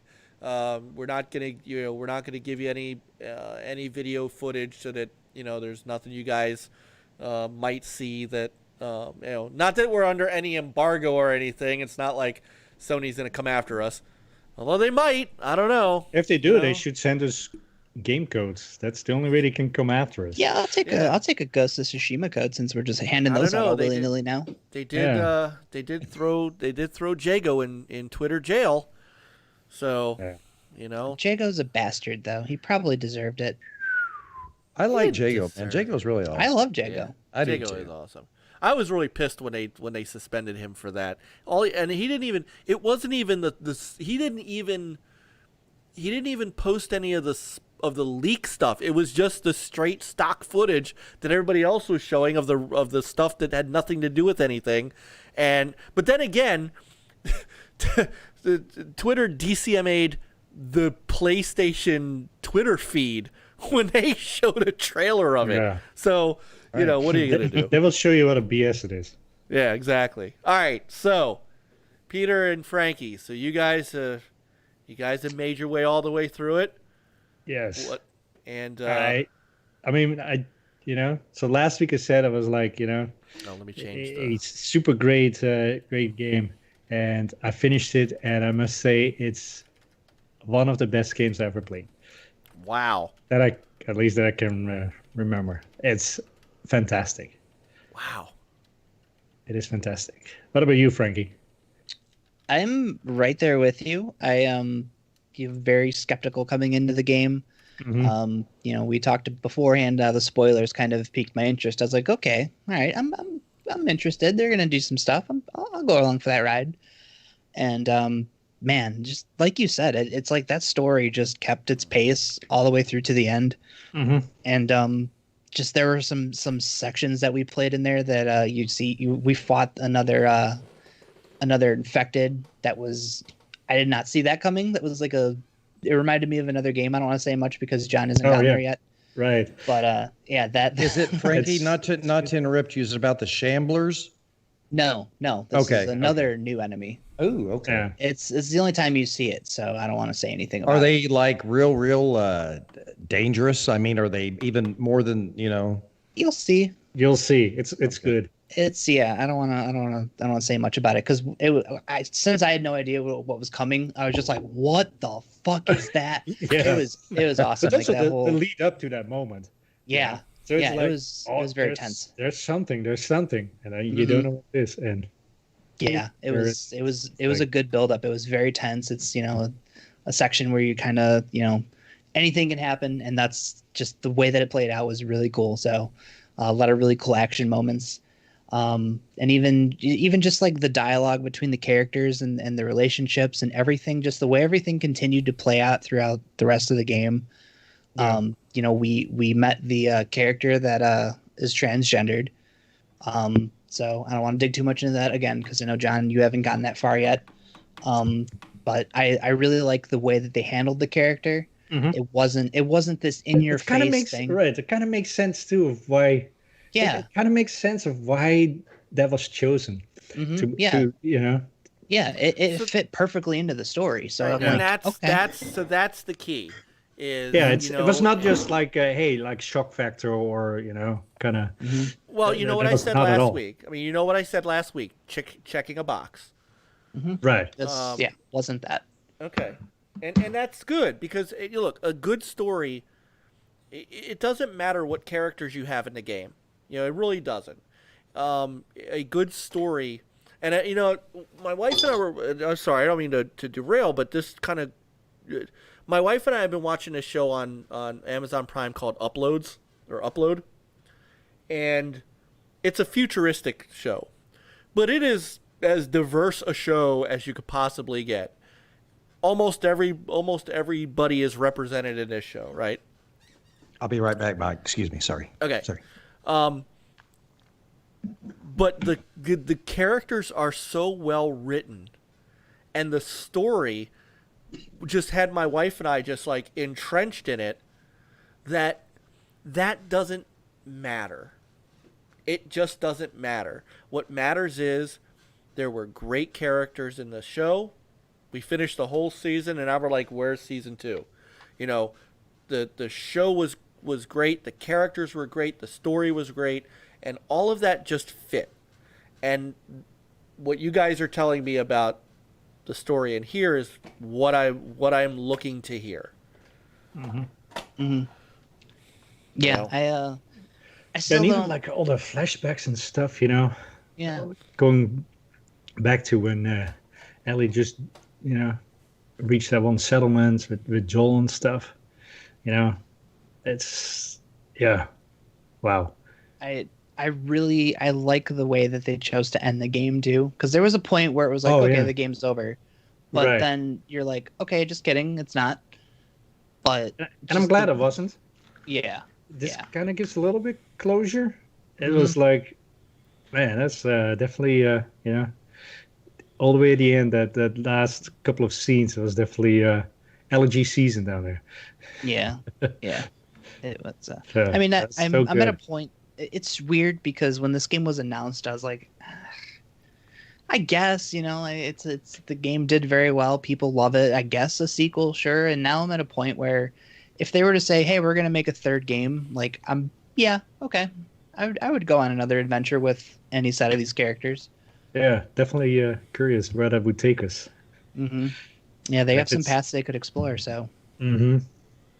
Well, all right, so before I, get to my sort of epiphany on this, so John, you weren't here last week, right? And you got started on it, and you're a decent way in, I think. Yeah. So your impressions? Well, I played the first game, and I absolutely loved the storyline. I love the characters, Joel and Ellie. I have a daughter and 3 sons, so just the relationship Joel had with Ellie, I kind of immediately related to that because Ellie was kind of like his daughter, to him. So they kind of had that father-daughter relationship. So the first game was phenomenal. I liked it. I loved the storyline.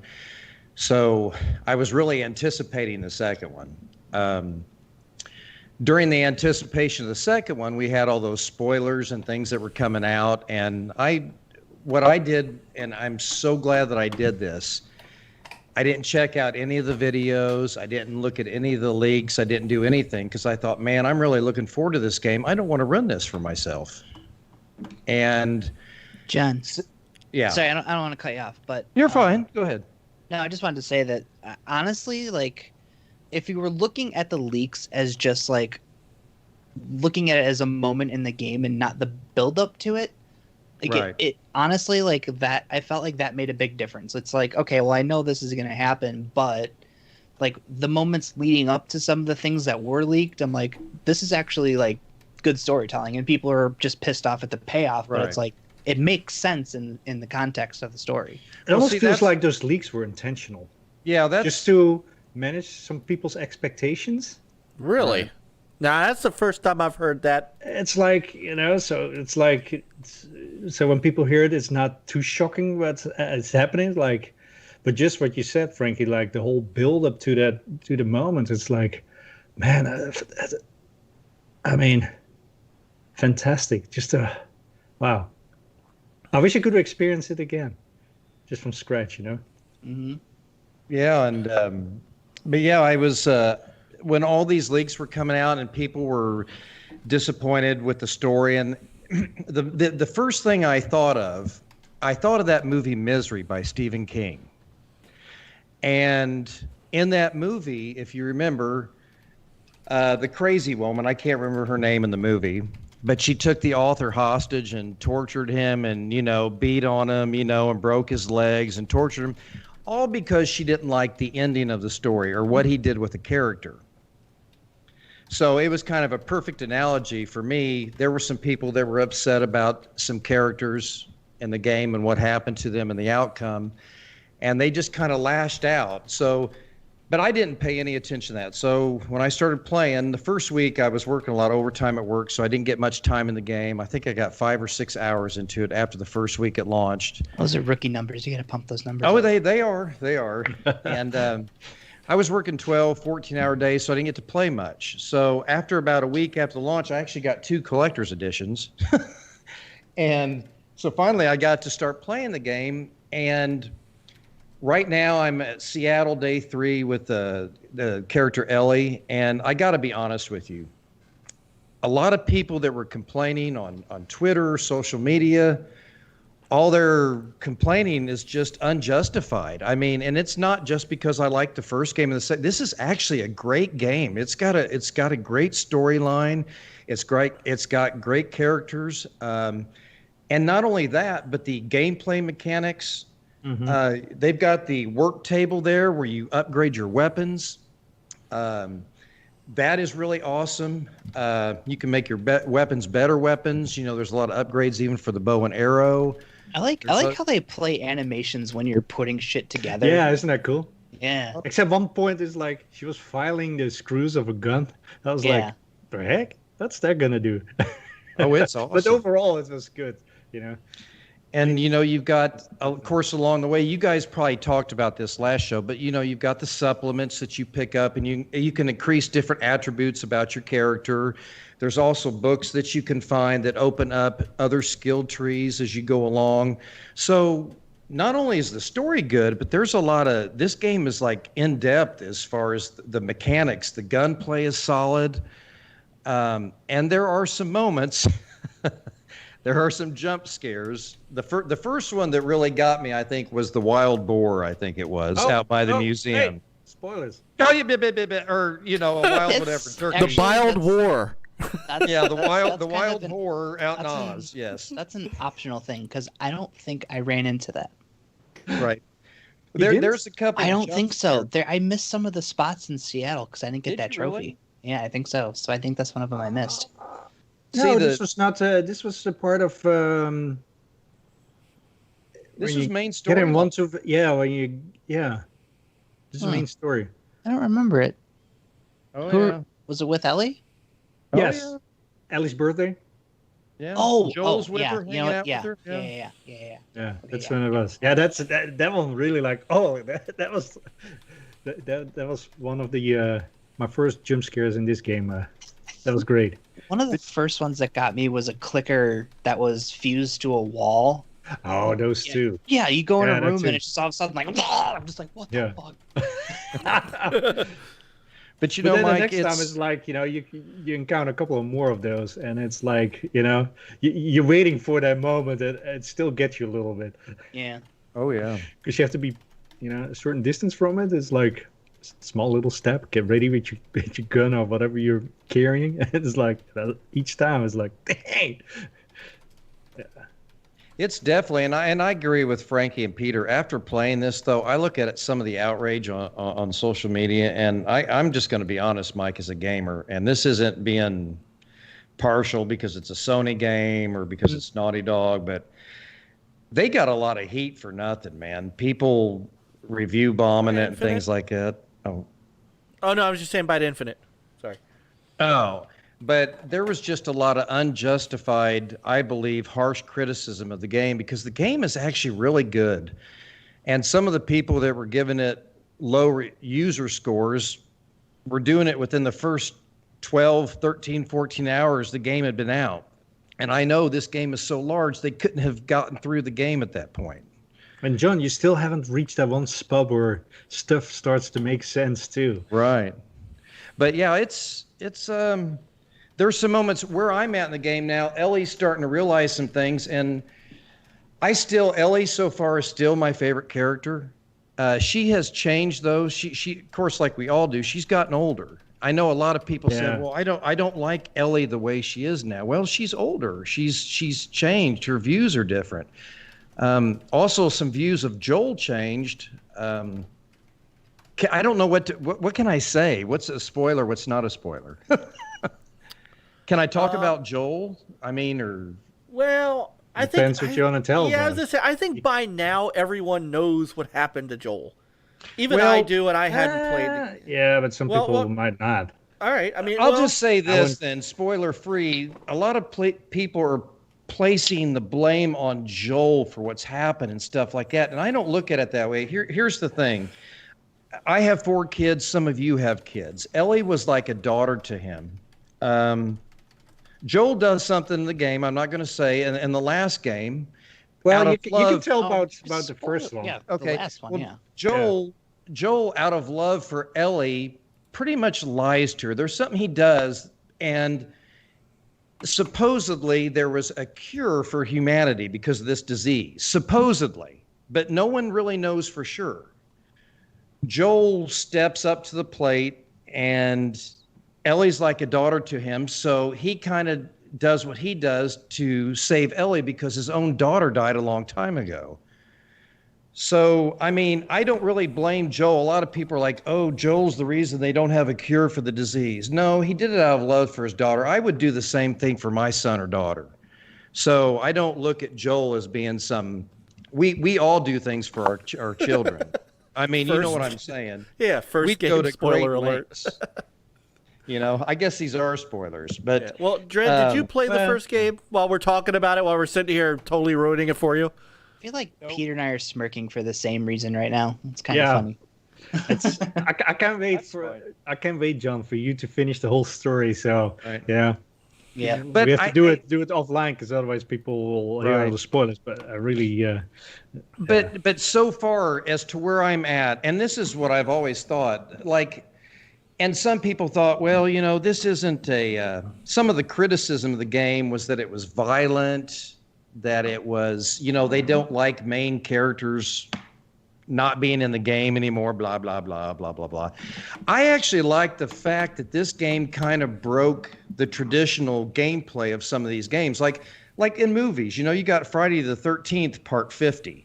You've got Halloween, H2O, Halloween Part 15, the enemy or you got movies where the hero, the villain never die, they never get hurt, they never get injured.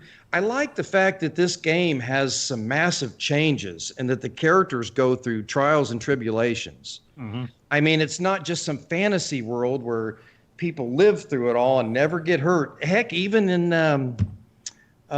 what's the game with B.J. Blazkowicz? Wolfenstein. Even in Wolfenstein, I mean, his body gets torn apart and he gets put back together and stuff. But he even goes. Some of these games, the hero never dies, or nothing ever happens. And I like we're thinking the same thing, right? Yeah, we are. But I like the fact this game is more like sort of real life. Like, pardon the expression, but shit happens in this game. Mm-hmm. And that's what I think people had a hard time dealing with. They're like, oh, no, that can't happen to that character. Well, yes, it can, because it could happen in real life. But I thought, to be honest with you, and I've played a lot of games, the criticism on this game was way too harsh from some people. Okay. Way too harsh. Wow. So, Dredd, did you play the first one? I think I asked. You asked, but I said no. Okay. That's fine, because by the time I get around to it, I'll forget about it and just get into the game. It was won't a PS3 game, so it's like, Yeah. already a generation ahead. So we can talk about it, I would say. I got no problems. I mean, I watched A Plague's Tale. I watched play the whole game and beat it. I got no problems. I'll jump on it again later and I'll play it myself. I'll forget about all that stuff and just get enveloped in the game. I won't think about what I've seen. So to me, certain key moments might be a big thing, but I don't care. Yeah, you still experience the whole thing, Right. Yeah. Hearing about it, watching it, it's a different experience up until you actually play it. It's like driving a car. You know what it feels like when you're sitting in the passenger seat, but you're along for the ride. When you're driving, say you're driving that Lamborghini, you feel it. You feel every inch of the tires and the road and everything in that steering wheel. That's totally different. So this is the way I look at gaming too. So when it comes, you guys are talking, I'm kind of spacing out a little bit, not trying to be rude, but I'm just trying not to soak it in. Fair. That's fair. That's why we tried to keep it as spoiler-free as possible. Certain things like, it's, right. It's, but once it's hard again, to talk a little bit about the second one without letting, Right. And with you guys skating around it a little bit, it makes no sense for us that haven't played it. So it's let me ask you this, because they're bringing me around to it. Where are you? If you didn't play the first one, and do you have is it just because you're not interested in it, or just haven't gotten to it? And does hearing any of this change any of that? Actually, I just wasn't interested at first. All right. Now with all the hype on this game and how everybody's talking back about it, because you know how some people overhype a game, and by the time you get to it, you're like, really? Why do we even get Red Dead Redemption? That was me with the first Last of Us game. Yeah, so yet again, now everybody's on the second one and still referring to how the first one. So there's a little bit more to it now. So yes, I do have more interest in playing Last of Us. I've got the PS3 now, so I can go back and find it somewhere. Get it. Play the game too. Yeah. Oh yeah. Do you have a PS4? Did I ask? Did you say you had a PS4? No, I skipped the PS4. Okay. I'm hopefully getting a PS5, but we'll see. Okay.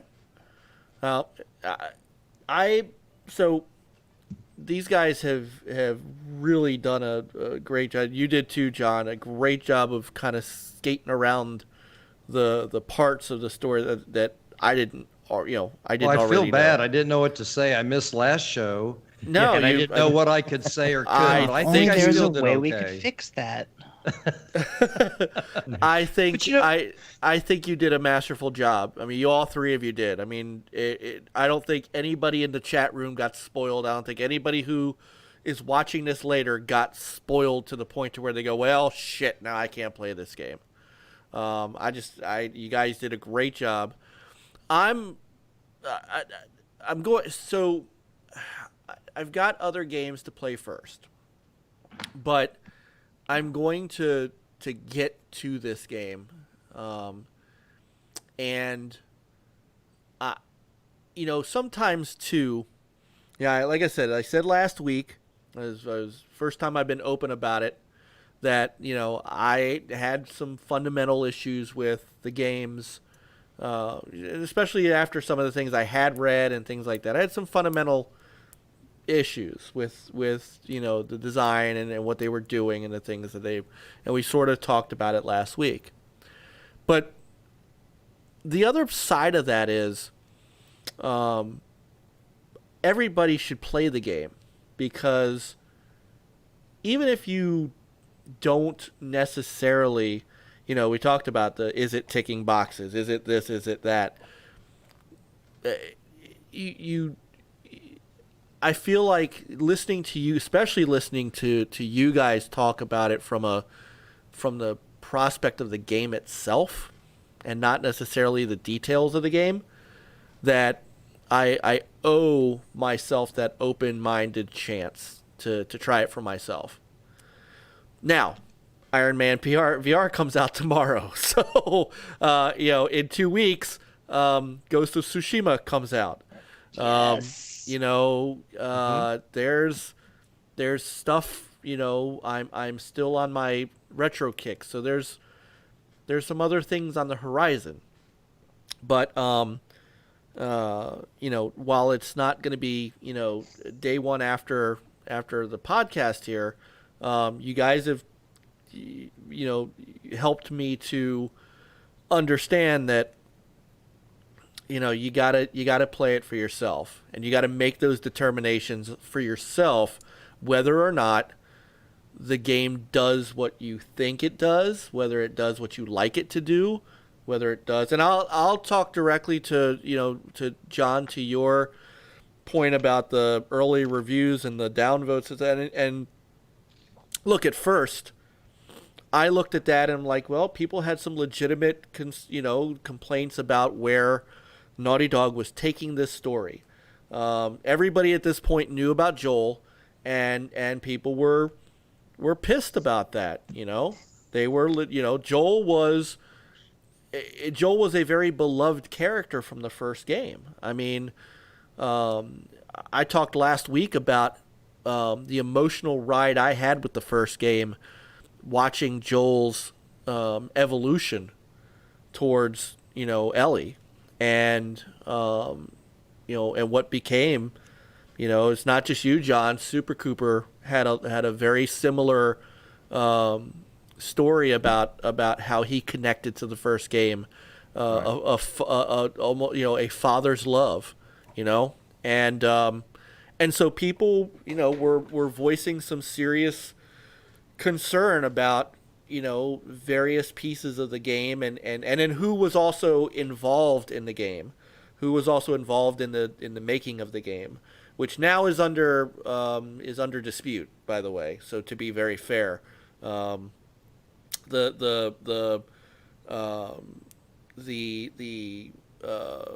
reports of Anita Sarkeesian being part of the development of the game are being disputed by Neil Druckmann himself. So you're right. A lot of that, maybe playing the game for yourself might tie up some of those ends, like happened with Frankie.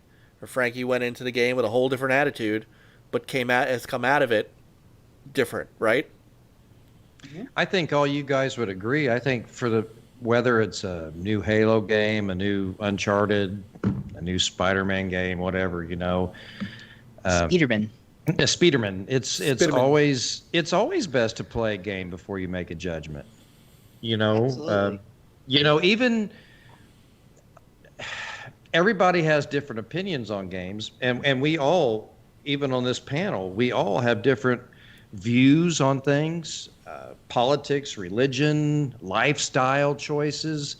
But until you actually immerse yourself in a game, any game, and give it a chance, you really can't give an opinion. There were a lot of people that the popular thing, even some of my kids, what they do, they like to get on YouTube, and my kids are like watching these games before they come out, or they're watching playthroughs before they play through a game, and they know the whole storyline. I'm like, guys, what are you doing? I mean, as much as I love social media, sometimes I don't like the fact that they have total playthroughs before these games, before it's in the hands of people. And these people, instead of playing a game, they watch 20 hours of video. They watching it, not playing it, which is two totally separate things. And then they make a judgment about a game. And I think that's totally wrong. You've got to get your hands on the controller and play it. It's a totally different feeling than just sitting there watching somebody play. And I think that's kind of what happened with this game. People, heard about Joel early on, and they started watching video footage and started knocking again. And half these jokers didn't even play the game. And then you start a petition for, And right. Yeah. And then we got Mass Effect 3 Rewind, because we didn't like what happened to Shepard. So let's make a petition and change the ending of the game because we didn't get what we wanted, Yeah. And to me, that's horrible. I thought, well, why don't you guys make the game then? If you're so mad about the ending, here's the thing. Neil Druckmann and Naughty Dog, they spent hours making the first game. You don't think that they love the character Joel? You don't think that they love the character Ellie? Now, I don't know what happens in this second game, but, people were saying, well, they don't care about those characters anymore. Of course they did. They worked hours putting out that first game. They loved the character Joel. That's just the direction they took the game in. I think people need to be more mature about the endings to these games. I mean... The other thing too, not to cut you off, but oh, you're even fine. Troy Baker, the guy who voiced Joel, played through The Last of Us 2, and he's like, I love it.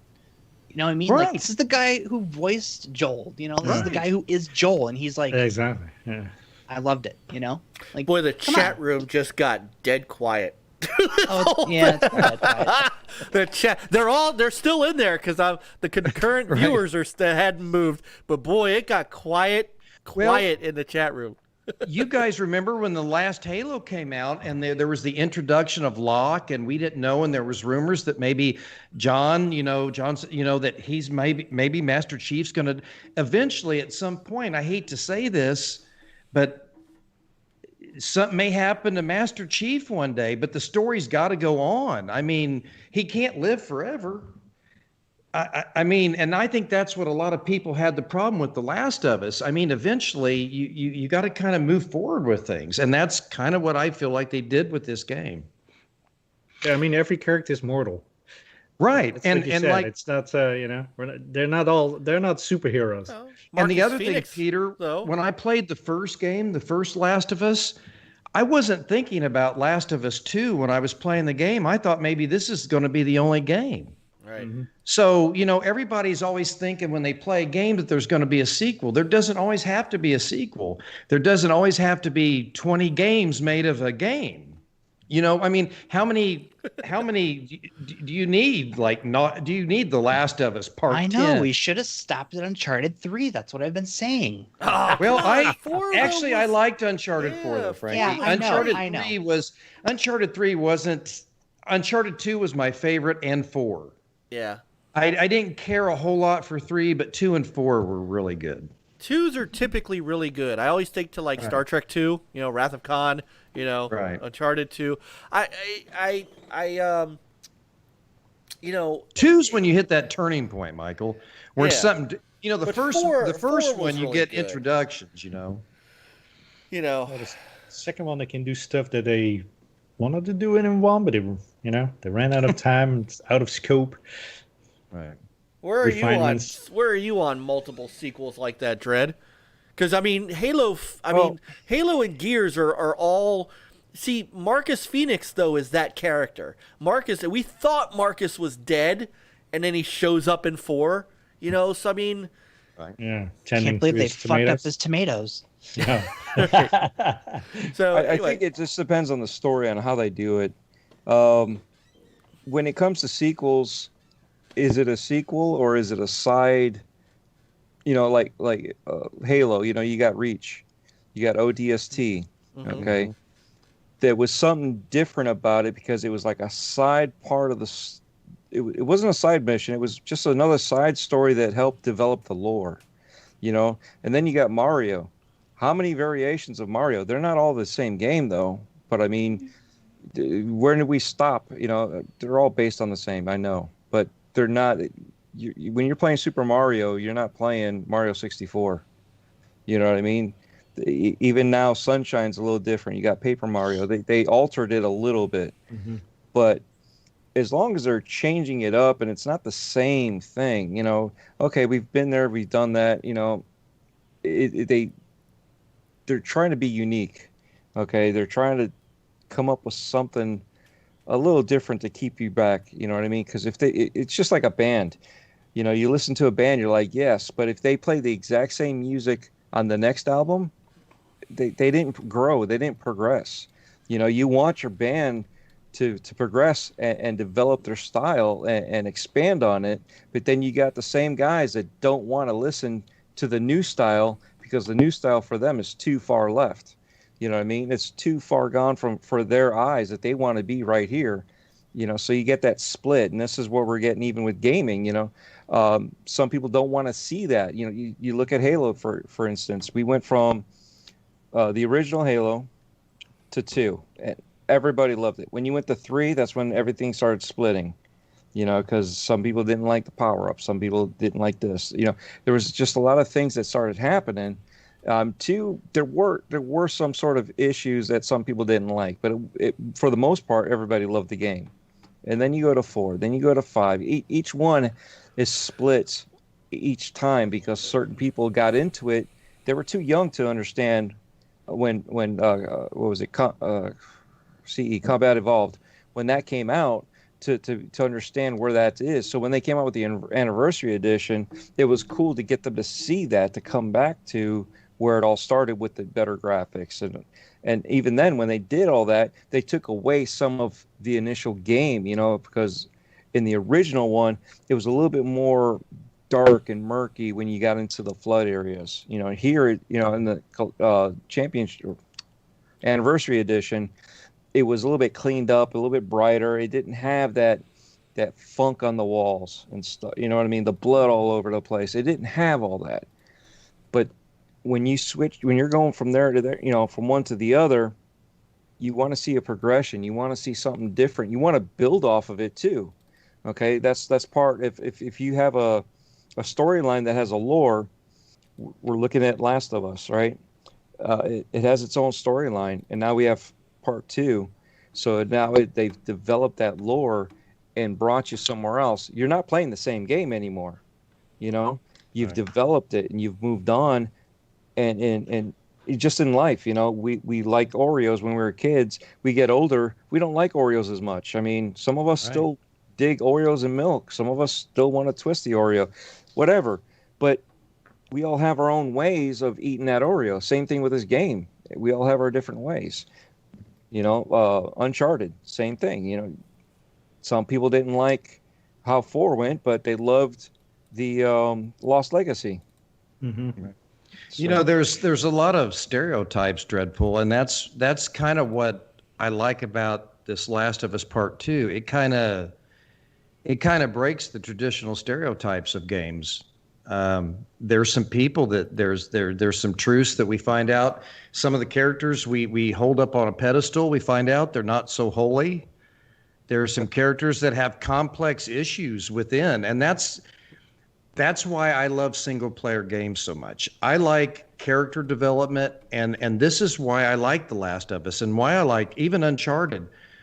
Those kind of games, you go through these character developments. They have feelings. Tragic things happen. They find out that their brother or sister are still alive, you know, or somebody else comes out of the woodwork. You know, I kind of like that.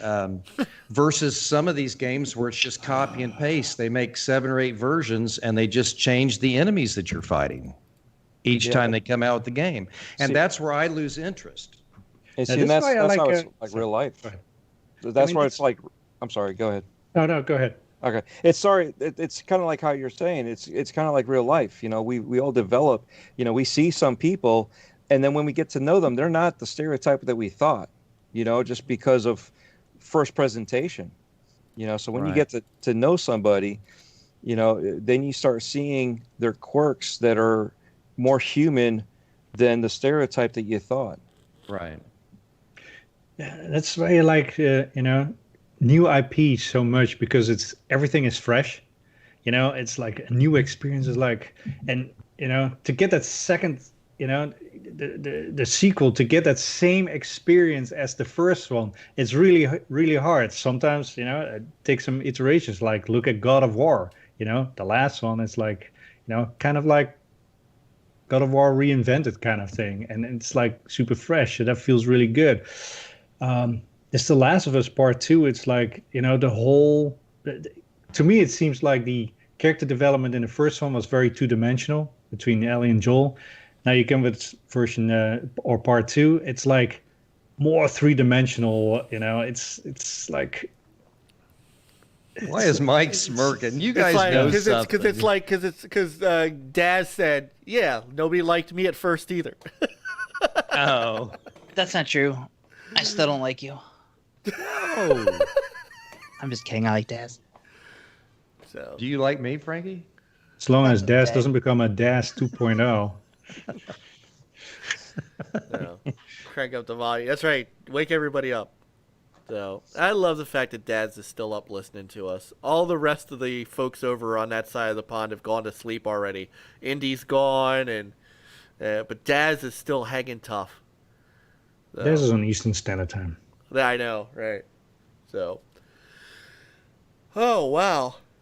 So we might actually make it before midnight. But I wanted to. So, Dred, you came on a night where there wasn't a lot of news. There wasn't a lot to talk about other than The Last of Us and some of the stuff that you guys that that we do because you watch the show. But is there anything on your mind that you want to talk about? Not really. I mean, no. Let's see. Good night. Let's see. Yeah. Well, no, it's just I think part of today's culture, it popped to me this morning, and I tweeted about it. I think part of, I don't know what the answer is, but I think we lost our manners. Even with gaming, why do we have to automatically hate on something? We don't like it. That's fine. I mean, I know I joked about bug snacks and all that. I'm not buying it for my daughter. Okay, I'm probably not buying it for my daughter. That's for sure. But even still, we should be trying out these games. We're talking about, eating food and taking no thank you bites, growing up in the old style culture of, it might not be something that you might not like, but you won't know until you try it. Same thing, it pertains to gaming. All of the stuff that I tweeted out would pertain to gaming, but then it pertained to life too. Holding the door open. Why do we have to slam the door on somebody? Right. Open it up and let the person talk. Let them see what the game is. Introduce them to the game. Hey, check this out. Yeah, it might not be your game, but check it out and see if you like it. Do you have something that you think that I might like? Open up conversations. There should be a little bit more of understanding amongst everybody versus just the toxicness that we see going on. We talked about all these old games, right? Why? Because we love them. Let's pass it on to the next ones. My daughter's sitting here staring at I got a Genesis right next to me and the Sega CD right in the box. I still got to open them up and set them up, make sure that they're good to go. I might actually have to change out the CD drive, but it was a hand-me-down from my wife's uncle before he passed. Oh, wow. It's so... Version 1 or version 2 Sega CD? Version... I want to say it's 1. Yeah, it's version 1. Sits underneath or sits to the side? Underneath. Oh, I hope it works, my brother. That is gold if that works. Yeah, it's just like these little things, to pass on to the next generation. She loves, what the heck's it called? Banjo-Kazooie. She loves playing that. I mean, she just found another game, another rhythm game, So we're like, oh, cool. She's like, can you buy me that? I'm like, yeah, we could do that. But, at the same time, it's not my game. but it's something that's interesting to her. I'm not going to sit there and deny somebody from doing that. At the same time, she's playing with other friends, and they're playing on their tablets and all this. But you know what I'm saying? There's too many people that want to just hurry up and say, nope, that's not for me. Get it out of here. Move on. You know, if it's not for you, that's fine. You know, don't hate on a game that you don't like. I mentioned it on another place that I was at. I can't remember where it was, if it was the interview or another show. But y'all know Centurion, right? Mm-hmm. Yeah, from TXR, one of our Gamers United Guild brothers. Exactly. I was on a show with him, and there was a game that I didn't like, but you know what? He loved it. Do I need to step up and say, hey, you know, you're wrong, just because you like that game and I don't, that you're wrong? No, you don't do that. You know, to a friend, you know, you might razz them or you know, give them a little jab and stuff like that, play around, but you just don't do that to other people in general. You know what I mean? Especially if you're talking about something you love, and when in a certain game, you don't just thrash them on it and be like, yeah, whatever. You don't know what you're talking about. How dare you like what I don't like? Exactly. I only do that to John. Well, that's different. It's all right. By the way, I'm just showing off some.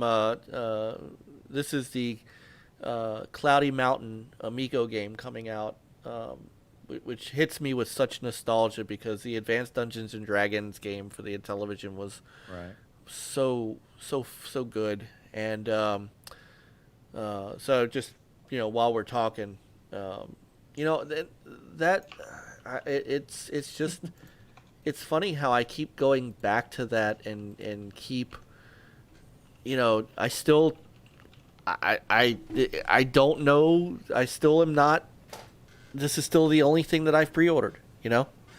I pre-ordered the other ones.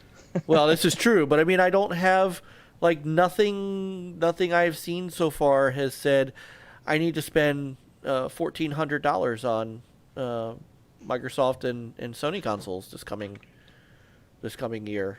You know, but going back to you know, even reimagined retro stuff like this, you know. But yeah, it's like, why, you know, and even here, you know, Tommy Tallarico and the Amico has literal haters. Like, I'm assuming that we're gonna get downvoted now because I'm showing this footage. But like, people that follow him around to hate on his product, and I think I said one time when we were talking about it, what are you even hating on? What is your problem? What is what is this issue that you have? Okay, you don't like it, don't buy it. Don't play it. You know, if you don't like something, don't invest in it. But I mean, why even spend time to do a downvote? You already spent time on it. Exactly that doesn't make any sense. It would make more sense to say, look, I didn't like the show because it started talking too much tech or something that I didn't like or didn't understand, and I didn't feel like it pertained. But put that in the comments. You know what I mean? Put that in the comments. A downvote does nothing. I mean, well, it does something, but it doesn't do enough for anything other than just show you're an ass. That's it. You know what I mean? And if you're constructive, you know, if you're constructive about it, you know, hey, I didn't like this game because, you know, sometimes, you know, I played, taking it to The Last of Us 2, I played the entire game. I didn't like it because. That's legitimate. And, you know, sometimes people will listen, you know, but to just, you know, you can't like what I like.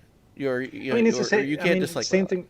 Same thing with The Last of Us. I mean, I've read, after I finished the game, I read some reviews, and it's like, you know, some people saying like, had some issue with pacing, you know, and it's like, well, you know, and you know, to me, I did not have any issues, but if you have issues, then I mean, fine, you know, it's See, it's really weird. Didn't change my enjoyment of the game.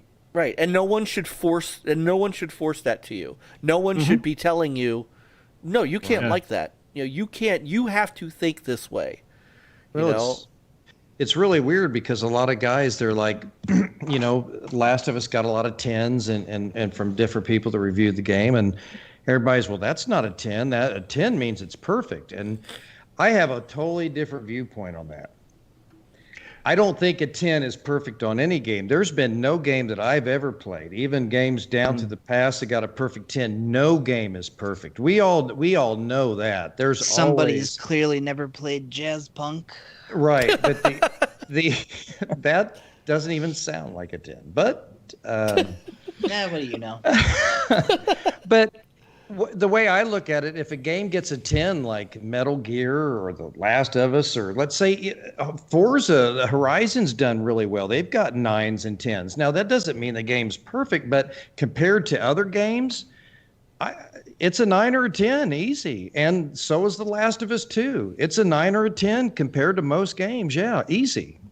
It doesn't mean that it doesn't have any flaws, but when you compare it with a lot of the other stuff that's come out, there's a lot of shovelware that's out there too. Mm-hmm. Oh, sure. And so the time that's put into this game and the characters and the acting and the storyline, yeah, it's a 10 compared to most games. Yeah, most definitely. It's kind of funny. It's like one negative about The Last of Us 2 is after you finish the game, you get like a new plus mode, right? Right. Well, if you start any other mode, like loading a chapter and other stuff, and you get back to the menu, it's reversed back to that particular point where you're at. Mm-hmm. Yeah, then you got to. It took me a while to find. It's like, at first I panicked. It's like, oh my goodness, Yeah, I have to finish. Reload. I do my last little manual save that I did and finish the game. But then I finally found out, like, after you finish the game, there's one save, an auto save point where it's like, I forgot what it's called, but that's when you finish the story. So you have to load that one in order to see, all your chapters. And it's really dumb. That's you have to do that for every single thing that you go back to do. It's fucking annoying. I do have one secret. Oh, go ahead, Frankie. I'm sorry. What? Go ahead, Frankie. I'm sorry. Oh, I was just agreeing with Peter. It's really annoying that you have to reload. You have to reload that save every time you go through and find whatever collectible you needed. Mm. Oh shoot! What was I going to say? But you had a secret. You had a secret. There haven't been any patches, have there? Oh, a secret. Yeah. A lot of war patches that we had. Like every day there was at least a patch. It was either Peter or Frankie mentioned they missed a work table. Yes, now there is a trophy, and I've got it. I haven't finished the game, but I'm still on LA day 3, and to be honest with you, already I found 13 work tables. There are more than 12. Yes. Yep. So I've already found 13.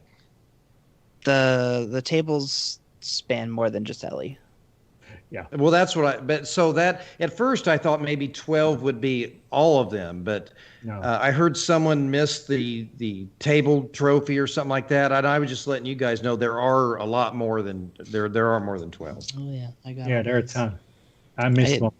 I actually found all the safes, all the workbenches. I found all the safes. I missed one workbench somehow. I don't know how, because it's not like I've been running around and looking at everything. What about the journal entries? I only got one trophy in the last game. One freaking trophy. Yeah, I got this one gives out trophies a lot better, Mike. Yeah, the first one's real stingy. Yeah. I think I finished like 51% of the trophies. So I did not. Right now. Yeah. You see, that's the other thing is I want to be able to enjoy the game versus sitting there working for the game to find everything. You know what I mean? So it's cool to happen upon it and get all that. But I think when you have to hunt it down, it kind of breaks the flow of the story. Right. They should really do it. That only in a new Plus game is where you can find the collectibles. Now, Peter and I talked about this. Now, this is the strange thing about me. Every game I play, like The Witcher, everything. The Witcher 3, I got the 1,000 gamer score. Then I got all the achievements on the first DLC. I didn't play the second. All my big games that I play super slow, and I try to get everything the first time through. Because usually, even though it's a single-player game, everybody says one and done. I say, no, that's not true. I go through and I play real methodical. I pick up all the trophies or achievements I can. On my second playthrough is when I kind of enjoy the game more, and I go. But because on the second time, then that if I've already done it, that frees it up, and then I can just go balls to the wall, and enjoy the game the second time through more. See, I'd rather do it the other way around. Like, I like playing the game, absorbing the game, and then once I'm done with it, it's like, all right, if I really like this game, I'll go back through for the Platinum Trophy, because chances are you have to go back through, beat the game on hard or something, and most of the time I just start on normal. Yeah, at least with The Last of Us 2, you don't have to play it like on hard. But you have to do a second playthrough in order to upgrade every weapon and every... See, I'm not a fan. I'm not a fan of that. Well, I mean, it depends. You can play it on trophies. easy mode just to do it and absorb the game just for its beauty, or you can even play it on hard if you like some more pain. And see, the thing about these games over a full open world game is I like to treasure hunt in sort of that enclosed area. So, The Last of Us, the remaster, and the second one I think is kind of similar, is as you called it, Peter. I think it was like a what did you call it? Like, not linear, but it was. You had a term you said. Yeah. But that game makes it easier for you to find those things. So True. But there's certain situations where, you open up a door and bam, it closes shut and you can't get back. Right. Yeah. There's like 1 or 2 spots down there, and That was like The Order 1886. One thing, and I actually kind of liked that game when I played it. I really liked But man, that game. there were a couple sections. If you went too far, the door closed behind you, and you're out of luck. You can't get that trophy anymore unless you reload or do another playthrough. I found a spot in the Last of Us Part 1 where it's also like a door closed and I couldn't get through it. And then eventually I was able to backtrack, and the first time I was able to backtrack, there was like the door was still blocked with a vase. Then the second, I went even farther than that, and then went all the way back, and the door was open, and I went through the open door, and then a whole part of the world was missing. That was a staircase, and now that was like completely different. It's like, oh, what The happened? Langoliers got it. Yeah. Yeah. Oh no. I don't think it's supposed to go back that far. Should have had that SSD. Oh, guys. Well, it is 12:07. I think we have done a good job tonight, gentlemen. Not having a whole lot of major news out there. We did a really good job of going 2.5 Let's do hours. a quick poll. All right. $70 games. Yay, Ooh. nay? Oh, what's Yeah. that? What was the Peter? question? About $70 games for next gen. PS5 and Xbox Series X. I say yay. Justifiable. I say Yes, yay. with asterisks, The way I I say look yay, at Peter. Last price increase was back in 2005 when the games went from like 49 to 59. I'm actually surprised the games haven't went up before then with inflation and everything. I don't mind paying $10 extra dollars. It's been a long time. I mean, like I said, 2005 is the last time they had an increase in games. That's 15 years ago. So if it costs me $10 more, I'm going to go ahead and people may not like it, but it's like anything else. I'm going to pay it. I have no problem with it. As long as they keep bringing us great content and they keep putting effort forth, I don't mind paying the extra $10. What about you, Dreppel? You said See, no. and that I said no. I mean, I understand that inflation and all that. Our money's not worth what it used to be for the value, but at the same time, the games need to be worth the $60. They're not right now. We don't even have games that are worth $60 at half the time. Mhm. They don't put the polish in there. They don't. I mean, how many times we have to load up bugs and then wait for another download so we can fix that? I mean, Call of Duty is prime example. Yeah, they're keep on loading and giving us more and more stuff, but the games still have glitches. Back when we played Nintendo and Genesis, did we not have games that had minute glitches because they play tested them? And I understand now with the online aspect, there's a lot more going on than they were before when you're talking about the 8-bit and the 16-bit eras, and around that area. But still, it's why do we have games that are broken from the get-go, and then we have to wait for them? Master Chief Collection's prime one of them. You know what I mean? Yeah. So why do we have to wait how many years? And trust me, I love Master Chief Collection, but yet again, why do we have to wait all these years for them to do this?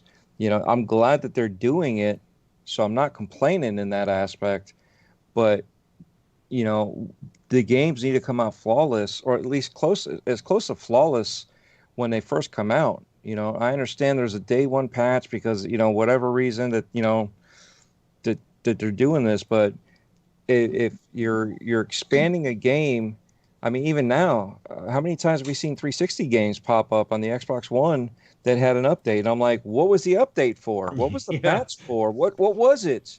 There's no nothing, no rhyme and reason. I know it's to make the game play and run better because it's Microsoft. I think it's Microsoft doing it or Xbox doing it versus the publisher. But what was it? We don't know half the stuff, and they just say, hey, here's an update to make it run better or fresher or something like that.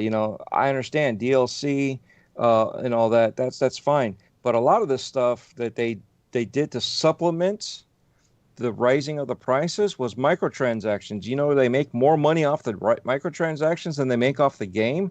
So why even bother? Just, these whales are going to buy every character's outfit that you make for them. You just, you know what I mean? You paid more in just outfits or a weapon skin than you did for the game. Right. In your point, you're paying a full $60 game or the $120 top tier, all you can get with it, and yet you're still buying all this extra credit and stuff to buy stuff in the game. Or you get the ultimate version and you still don't get everything. Exactly. It's like, season pass, yeah, but not this particular piece. That's why when they said Star Wars, the flight sim one, whatever, I forgot what it's called now, but when they said that one, no microtransactions, I'm like, and $40, okay, I'm cool with that. Squadron, thank you, but I'm What's cool the with catch? that. We'll find out. They said no microtransactions. Oh, yeah. It's EA. There's a catch. There's got to be something, but here's the funny part, right? Didn't everybody also have, and I know I'm scrolling the topic, but didn't everybody have issues with passion projects? This was a passion project, but yet everybody's okay with it. You know what I'm saying? So passion projects are not a bad thing if they turn out into a good game. Okay? It's just like anything. If you made a bad game, you made a bad game. If it's a passion project or a straight up idea from the ground up that the whole company was back behind, look at Anthem. But, yet again, they got to put something behind there. They got to bring out a polished game. If I'm going to spend an extra $10, I'm demanding more quality. I'm demanding more of that. I got no problems paying for it. I just don't want to. So it's going to, like, for me, it's going to fall down to the one or two games a year that I get that I will pay outright, and usually something like that. If it's what was it? Ghost Recon Wildlands. I paid top tier for that one. Okay. I got no problems with that. I didn't do that for Breakpoint, but that was my choice. That's something I'm looking at. I somehow got it for free. I don't know. I believe someone gifted it for me, and I'm sorry that I missed it somehow, but I have no way of knowing how I got it for free and who gifted it to me.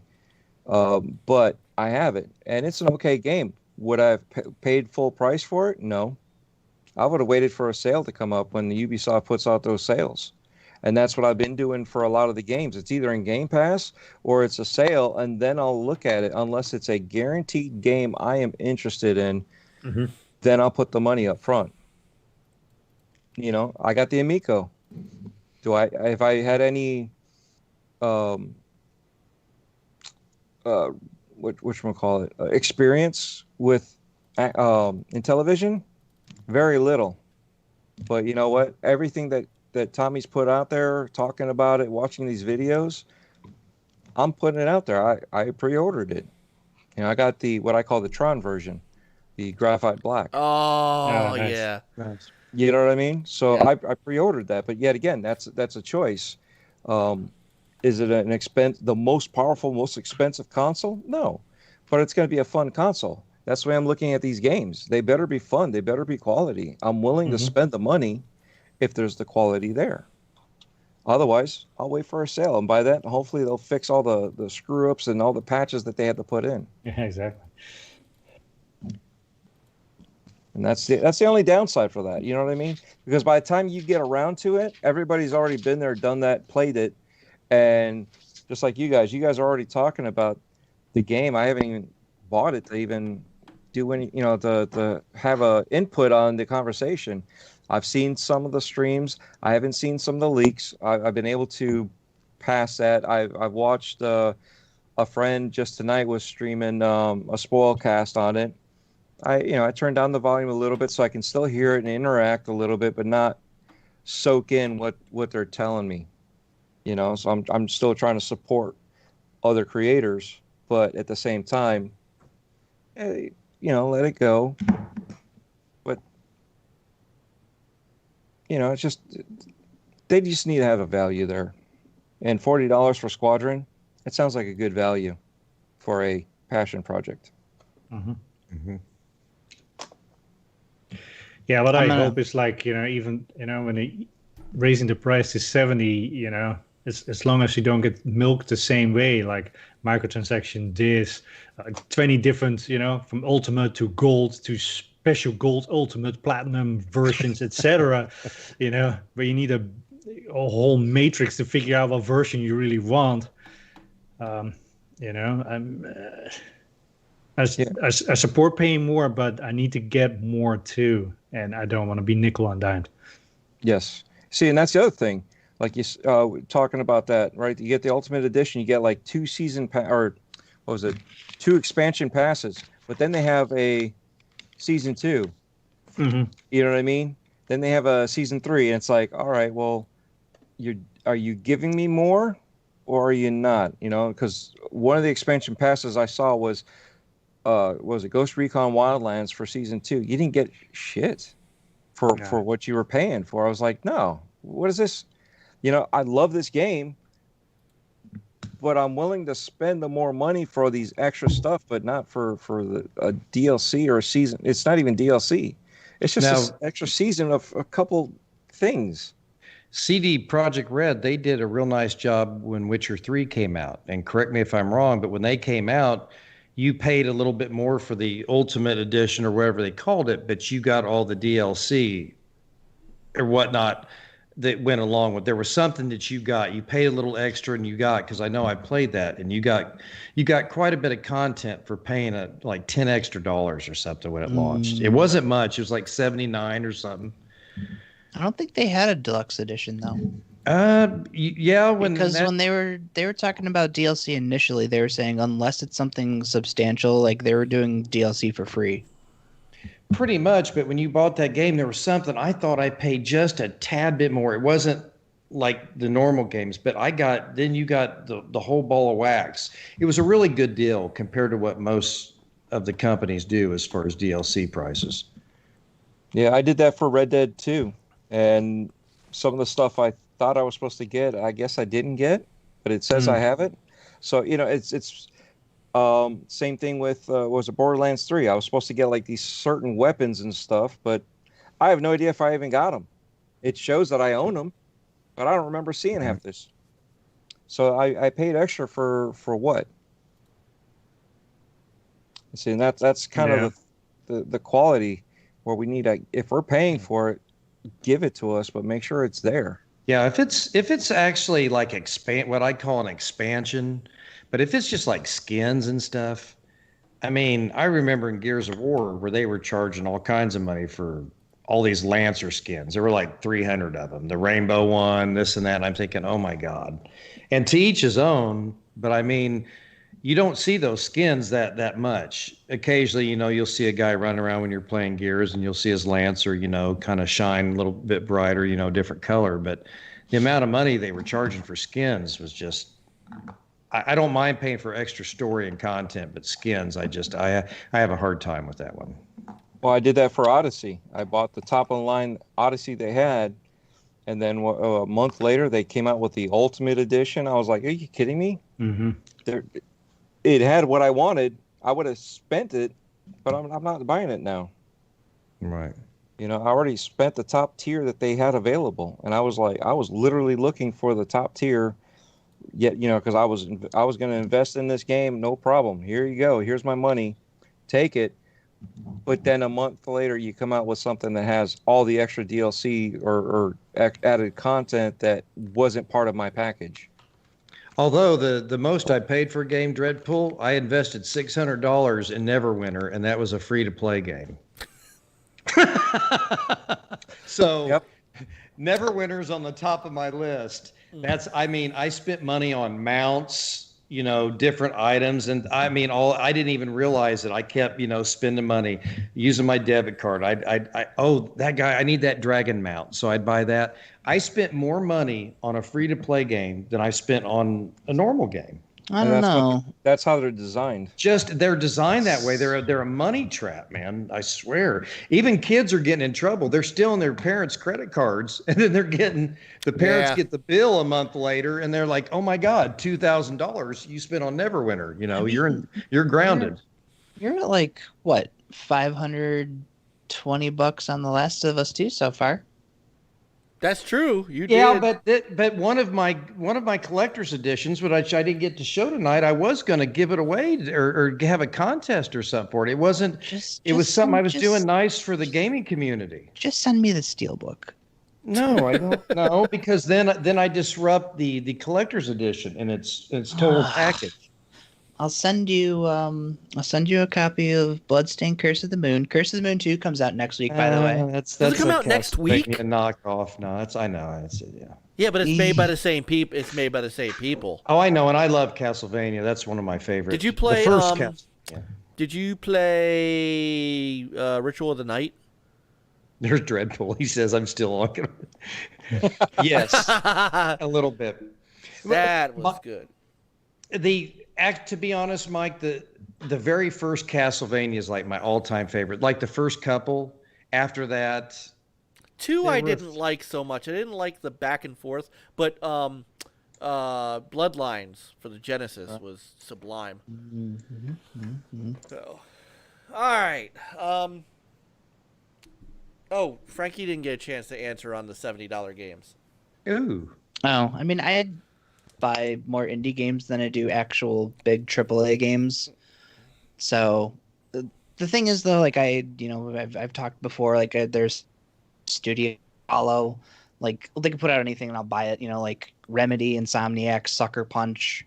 If they put out a game, I don't care how much it is. Like I bought the collector's edition for Ghosts of Tsushima, which I think it's the first collector's edition I bought in a long time. Really, but, John? Yeah, drink. there's no. Yes. Wait, no. It's not the same thing. It's if John buys. I got my it, sippy cup. us. Since Chris isn't here, this is my Millennium Falcon sippy cup. The Millennium Falcon is submerged in water right now. It's not an Xbox sippy cup, so it can't be Chris's. Oh, well, he can't drink anything but an Xbox sippy cup. Or Goddamn a Nintendo sippy cup. John doesn't like Nintendo. So. Here's an even bigger question. This is kind of controversial too. Oh, fuck. You know how no, I'm serious. We've got Game Pass, and a lot of gamers are loving that. And from my understanding, Microsoft probably fronts the money for some of these games, and they pay a certain amount, what they think that might sell. So they buy the game, and then they sell the Game Pass to the Xbox memberships. If the gamers aren't willing to pay $70 for a game, is it fair to have Microsoft foot the $70 for the game?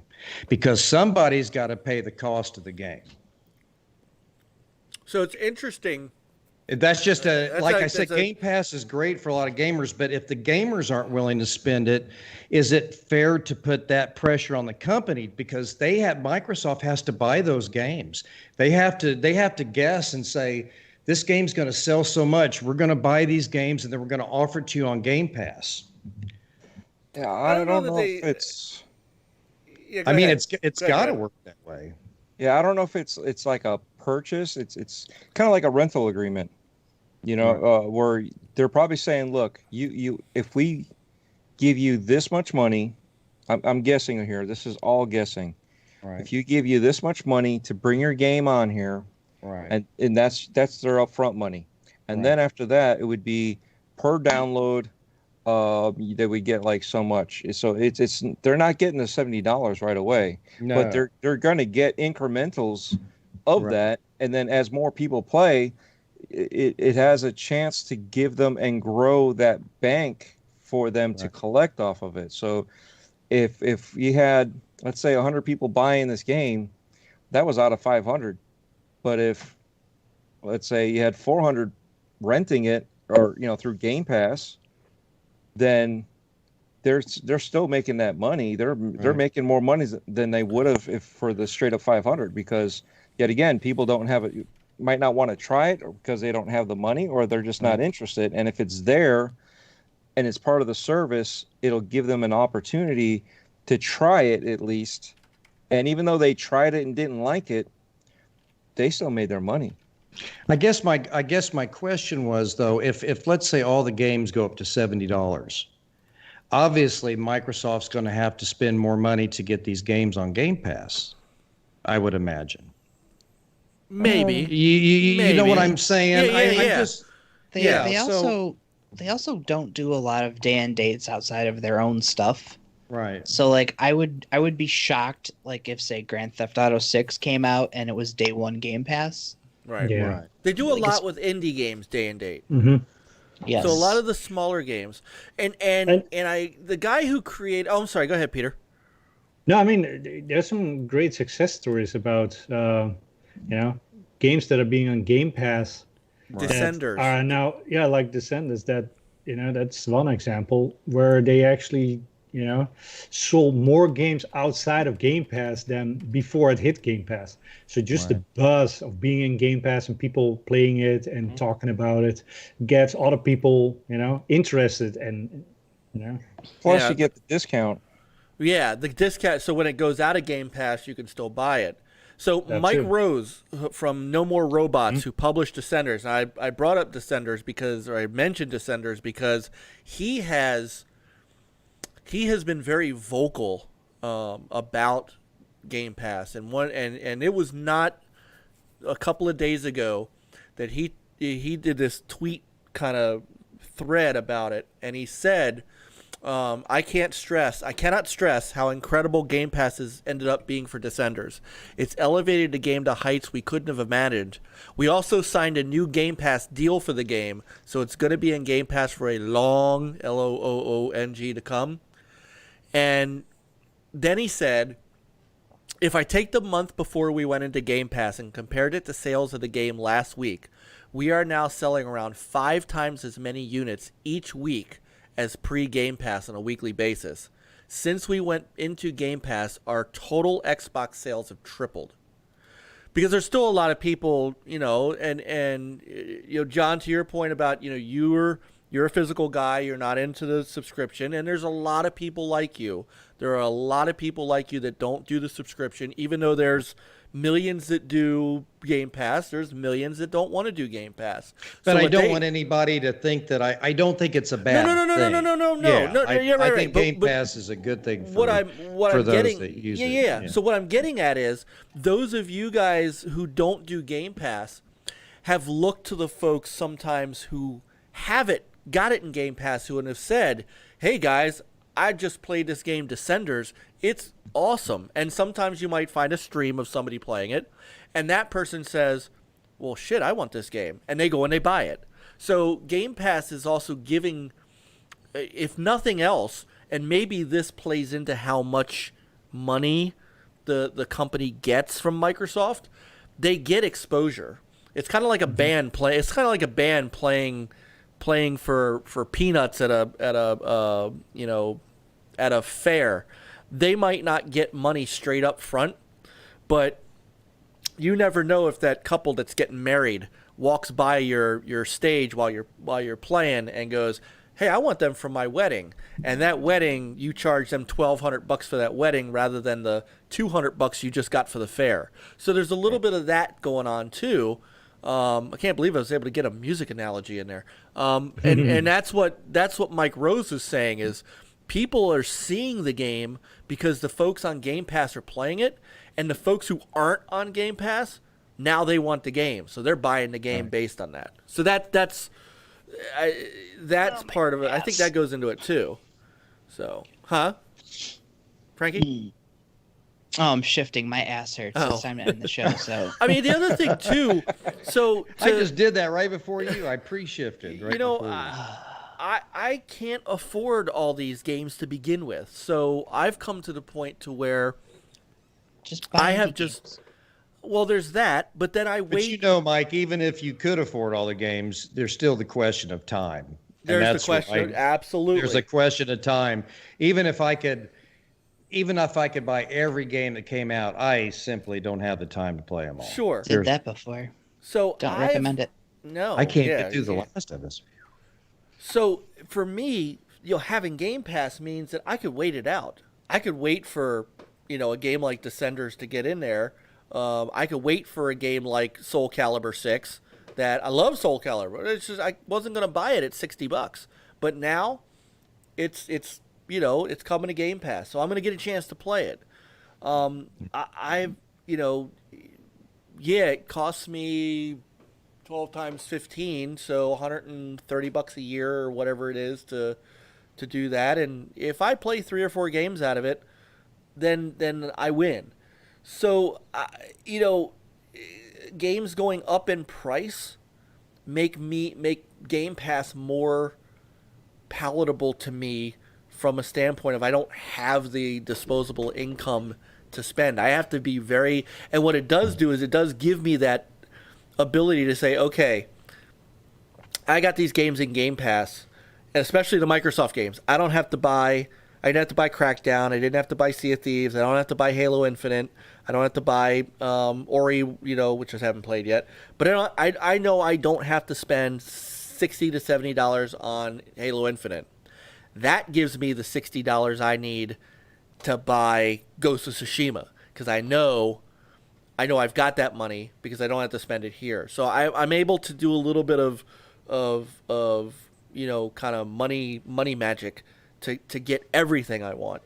So it's real funny how different we are on. I know. We're like Halo Infinite, when it comes out, I have no problem paying the $60 for it. I mean, to me, that's well spent money going towards. And I could be totally wrong, but I feel like when I pay full price for a game when it comes out, especially a Microsoft game or Sony game, instead of games being split out across 100 and some games over Game Pass or whatever, I feel like more of that money goes immediately to the developer. And I feel like I'm actually, and I could be wrong, this is just the way I feel like I'm actually supporting the game more. I have nothing wrong with Game Pass. I simply don't have the time, but it's just like Forza 7 recently. Mike, you guys have seen me. I skipped that for a while. I kind of went back and started playing it. I went and I paid for in full the Ultimate Edition. Now, I don't know if it's in Game Pass or not. I don't think it is. But I don't know if it is. But not the Ultimate part, just the plain vanilla part. But yeah, the base game is. Right. I went ahead and bought the base game, the Ultimate Edition, and I paid for all of it. I don't mind. I mean, my whole life I've grown up and I've paid full price for games. So I don't mind doing that. I feel like I'm doing a better service toward the developer by doing that. Now I could be wrong, but that's just my way of thinking. I'm kind of old school. It's not right or wrong. There's nothing wrong with Game Pass because there's people that take advantage of it. Me, on the other hand, there's only so much time, and even if I paid for the Game Pass subscription service, I primarily play on my PS4 And then I'll dabble on the Xbox because I still love Forza and I still love Halo and titles like that. And then I'm playing on my Switch, so I'm playing on Good one. I'm playing on multiple consoles. And now, what about mind paying the DLC? $60 for Halo Infinite. No, it sure, probably sure. deserves it, you know. And the thing too is that like I remember, and I didn't do it with Forza Horizon 4 because I hadn't gotten around to it, but because 3 was in Game Pass, it made it easier for me to buy the the Hot Wheels edition, the Hot Wheels DLC. Right. And like the Cloudy Mountain, all that, the whatever mountain that was and all that.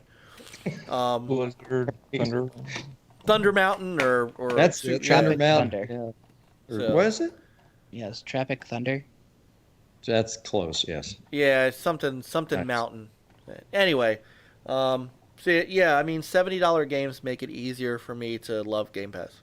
That's about it. So. See, and the thing is, they're still getting their money. It's not like they're not getting their money, just because they're getting increments versus the full-on price. But you got to also remember that $70, especially when you're buying physical, doesn't just go back to the developer. It goes back to the plastics, whoever's supplying the cases, the paper.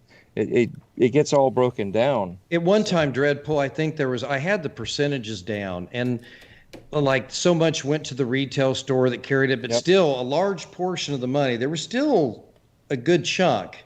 Yeah. But I guess my debate would be, and I guess we'll find out, time will tell, are these game companies doing better? Are they more profitable from a service, or are they more profitable for selling the games outright? My argument would be that I still believe that they're more profitable by selling the game outright. I think the subscription services benefit the gamer more because they get all these games and they have access to. But my debate would be that the company, I don't see the game companies making more money off the games, because you're still splitting that money. The little bit of money that you're getting on Game Pass, you're still covering all the games that they're providing on that service. Mm-hmm. And then we don't have any analytics to look at this. I'm very interested in seeing, do they actually make more money selling the game outright, or do they make more money selling a subscription service? Like if they took a few games and monitored over the course of a year, like this coming year, I would be very interested to seeing, how the game, the Delta. Here's another thing. When they put it in Game Pass, they might get some money up front, right? So here's X thousands of dollars, whatever it is. So that can, that can help them to, stay in business to, either make more DLC or whatever, instead of waiting for the sales to trickle in. Right. I mean, it's more dynamic than just saying like, hey, selling it outright is more money, which we don't. I mean, the thing is, that's what I mean, Peter. We don't. I'm just curious. Like I said, I don't think... and they have NDAs on those too, which is why we're never going to find out. But Frankie said something though that I think makes sense, and I know Frankie, and I think and Peter, you'll pick up on this. The thing about bigger games, which I do get that point, John. The bigger games that are very, very expensive to make. How much can you really? But if you guys have noticed, outside of first party, very few, as Frankie said, very few of those big budget games come to Game Pass day and date as well. So, the rumor is Cyberpunk may, but Cyberpunk's also got some big deal. I mean, Microsoft, I think, has paid CD Projekt Red a handsome amount to market that game anyway. So I hope they paid more than they paid Ninja. Ninja who? Yeah, exactly. Yeah. Ninja himself can say that at this point. How much did he make out with anyway? Oh my God, who cares? I know, but every dollar was too much. Okay. Yeah, I was gonna say the problem with that, Frankie, was that for what they did to Mixer, he basically stole money that could have gone elsewhere. I mean, Exactly. the more you think about it, him and that Shroud dude, took so much money from them that could have gone to game development, and they shuttered. And it's not just enough for a big AAA though. It was Microsoft. It's just a fucking tiny finished little dip in Battletoads. Yeah. Right. Battletoads. Yeah, right. Where is Battletoads? But anyway, It's there. the smaller games. The smaller games are easier for Microsoft to pay up front for, right, Peter? So Yeah. to your point, If the prospect is like maybe 1 million copies, it's easier than what you have to make for a big AAA where they have to sell like, I don't know, 5 million plus copies to break even. But then at some point when the game sales slow down, then you put it in Game Pass, and then Microsoft's going to pay you a little bit, and you're going to get exposure that might pick things back up or get you to buy DLC. So And then keep your play pool going. Yes. Did you see what's going on now? Okay, how long has Sea of Thieves been in Game Pass? Okay, a couple of years. It's on Steam, and after a month release in the middle of Steam summer sale, still the current #1 best-selling game in the world on Steam, despite being full price. Mm-hmm. That's awesome. So that's a game. That's a game as a service, technically. Because even though you're even if you didn't buy the game, you're playing it through Game Pass. It's still a games as a service. You're paying pennies, but if you're playing that game, your pennies go towards that game versus a game you never played. Mm-hmm. So it's just adding up. It's just, and it's not going to stop it. I mean, they're still making money hand over fist in other areas, and that's the other beauty of some of these games. As they leave Game Pass, what happens? I'm still playing this game. You buy it outright.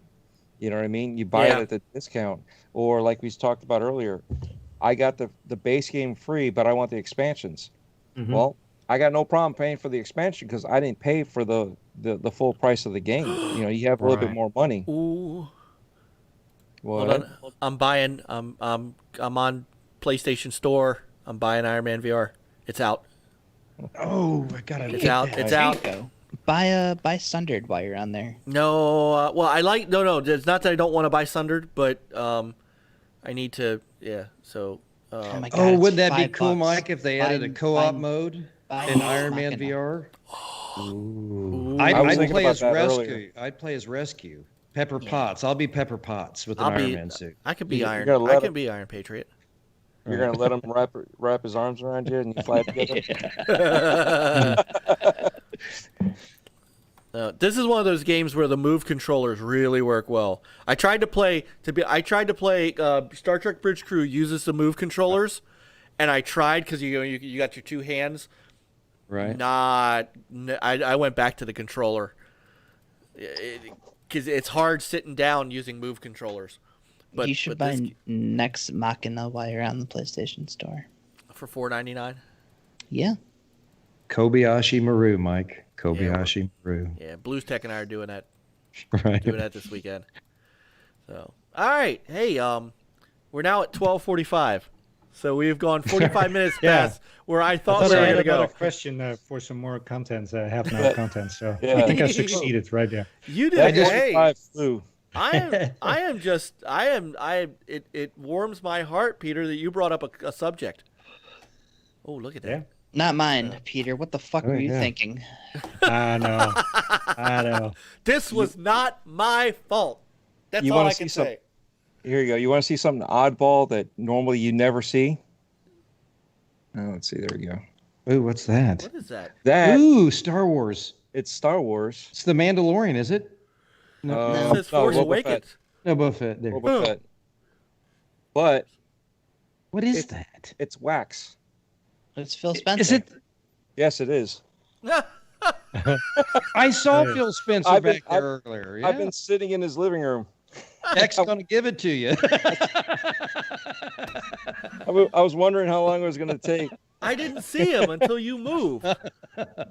I did not see him at You all didn't until see you moved. Yeah, I saw No. it. I saw it. Yeah, there's been that's times I right. was doing this. Oh, I do. Yeah, I saw Phil behind her. It's a wax. It's a wax, scented wax that my wife has. So she bought a whole bunch of stuff, and then she found this. Does it smell like the Force? Dude, it smells really good. And she's like, "Oh, I can't wait to burn it." And I'm like, "No, it's Look at Peter. Look at his face. He's Actually, he's probably responding to me on Parlor. I can't believe you did that during the show. I can't believe I looked. Hey, that's even worse. I know. Well, what's worse? You tweet you responding to me or me responding back? Yeah. What the fuck are you two talking about? And Peter and I we can talk about things as adults. That's our thing. yes. So yeah. but Twitter is Frank. not the place to do it. Yeah. So Yeah. Look at Frankie just boiling over there. Take us home, Mike. yeah. So this was I'm also glad too because unfortunately I was feeling bad at the beginning of the beginning half of the show because Dreadpool was just sitting there just listening to all of us. So I'm glad we actually got some stuff we can get you to talk about. Yeah, that's okay. I mean, there's certain topics that not everybody knows anything about that need, there's other more qualified to talk about it. Let them speak. Agreed. If I there was love something- that. Yeah. I've always felt that way, and I'm glad. But I am glad though that you were able to join us tonight. Finally. And you're welcome back anytime. So Awesome. Usually except for Peter and I, usually someone can't make it. So, I have a stable of subs that I can bring in and I appreciate the last minute too. Not a problem. Like Boom, he always says, you throw the cape on and save the day. So I've done that for TXR last Sunday. Yep. So who else? There was a couple of them like that. It was just everybody's like, "Wow, I didn't expect it either." So Yeah. it was like nonstop. I think the only one that was really planned was 4 Guys with Quarters, and that was on me because I didn't know how my schedule was going to be with work. Right. So I had last minute to let clowns know that I could be there or not. Well, I am glad that you were able to make it. I really am. And you're anytime. I appreciate it. Yeah. So boys, nice job tonight. That hat's gonna haunt my dreams. I'm gonna wake up. You close your eyes and it's still blinking. And it's still right. Yes. All you guys, all I got to say is do have a happy 4th of July. Be safe. And if you are launching fireworks, be careful. I mean, accidents can happen. Be careful. Have a great weekend. And Techno loves all of you. Don't blow yourself up. Right. Don't blow yourself up. Yes. Don't Come hug back. that fireworks. Come back to the chat room next week with 10 fingers and 10 toes. That's right. Yeah. So. And make sure they're actually your own. Yeah. Yeah. When someone forgot to let go and you ended up with that extra finger, give it back. I'm taking this home. This is that trophy. Unless it's got a ring on it, then you can take it to the pawn shop and get money for it. I hate it when you break your finger and it's not your own. That's not true. Oh my goodness. It's Monkey Punch. He's joining us Right. at the end of the show. Just made it. He just made it. Fuck And he is says, Fastback? "Hey Fastback," and Mike, he thinks you're Fastback. Much more improved. Oh my goodness. You do have an epic beard. You do really have an epic beard. What is Phil doing back there? Look at that. He's staring at He's staring, man. He's staring. He's staring into There our he soul. is. There he is. Yeah. He's going, what the hell are they talking about? So, Uh-oh. Phil, you better deliver, man. Just this month. It's your time, man. Deliver. It's July. So, Look at Frankie. all right. So thank Right, you, chat room. I know there's a few of you left in there. You guys, we love you. You know we love you. Do not forget to please check out our fellow Gamers United Guild shows, 4 Guys with Quarters, TXR podcast, of course, the awesome Retro Renegades, and on the other side, hopefully I can convince a couple of them to join. My buddy Open Box Every Box Pete and the crew over there, Blues Tech and those guys, my friends over at Amigo All Access, which they love, they've allowed us to be part of. Like and subscribe, all that good stuff. But everybody have a safe 4th of July. We'll see you back here next Thursday night for another great episode of the original Next Level Gaming Show. Good night, everyone. Good night, my gaming brothers. Play on, gamers. Game on. Night.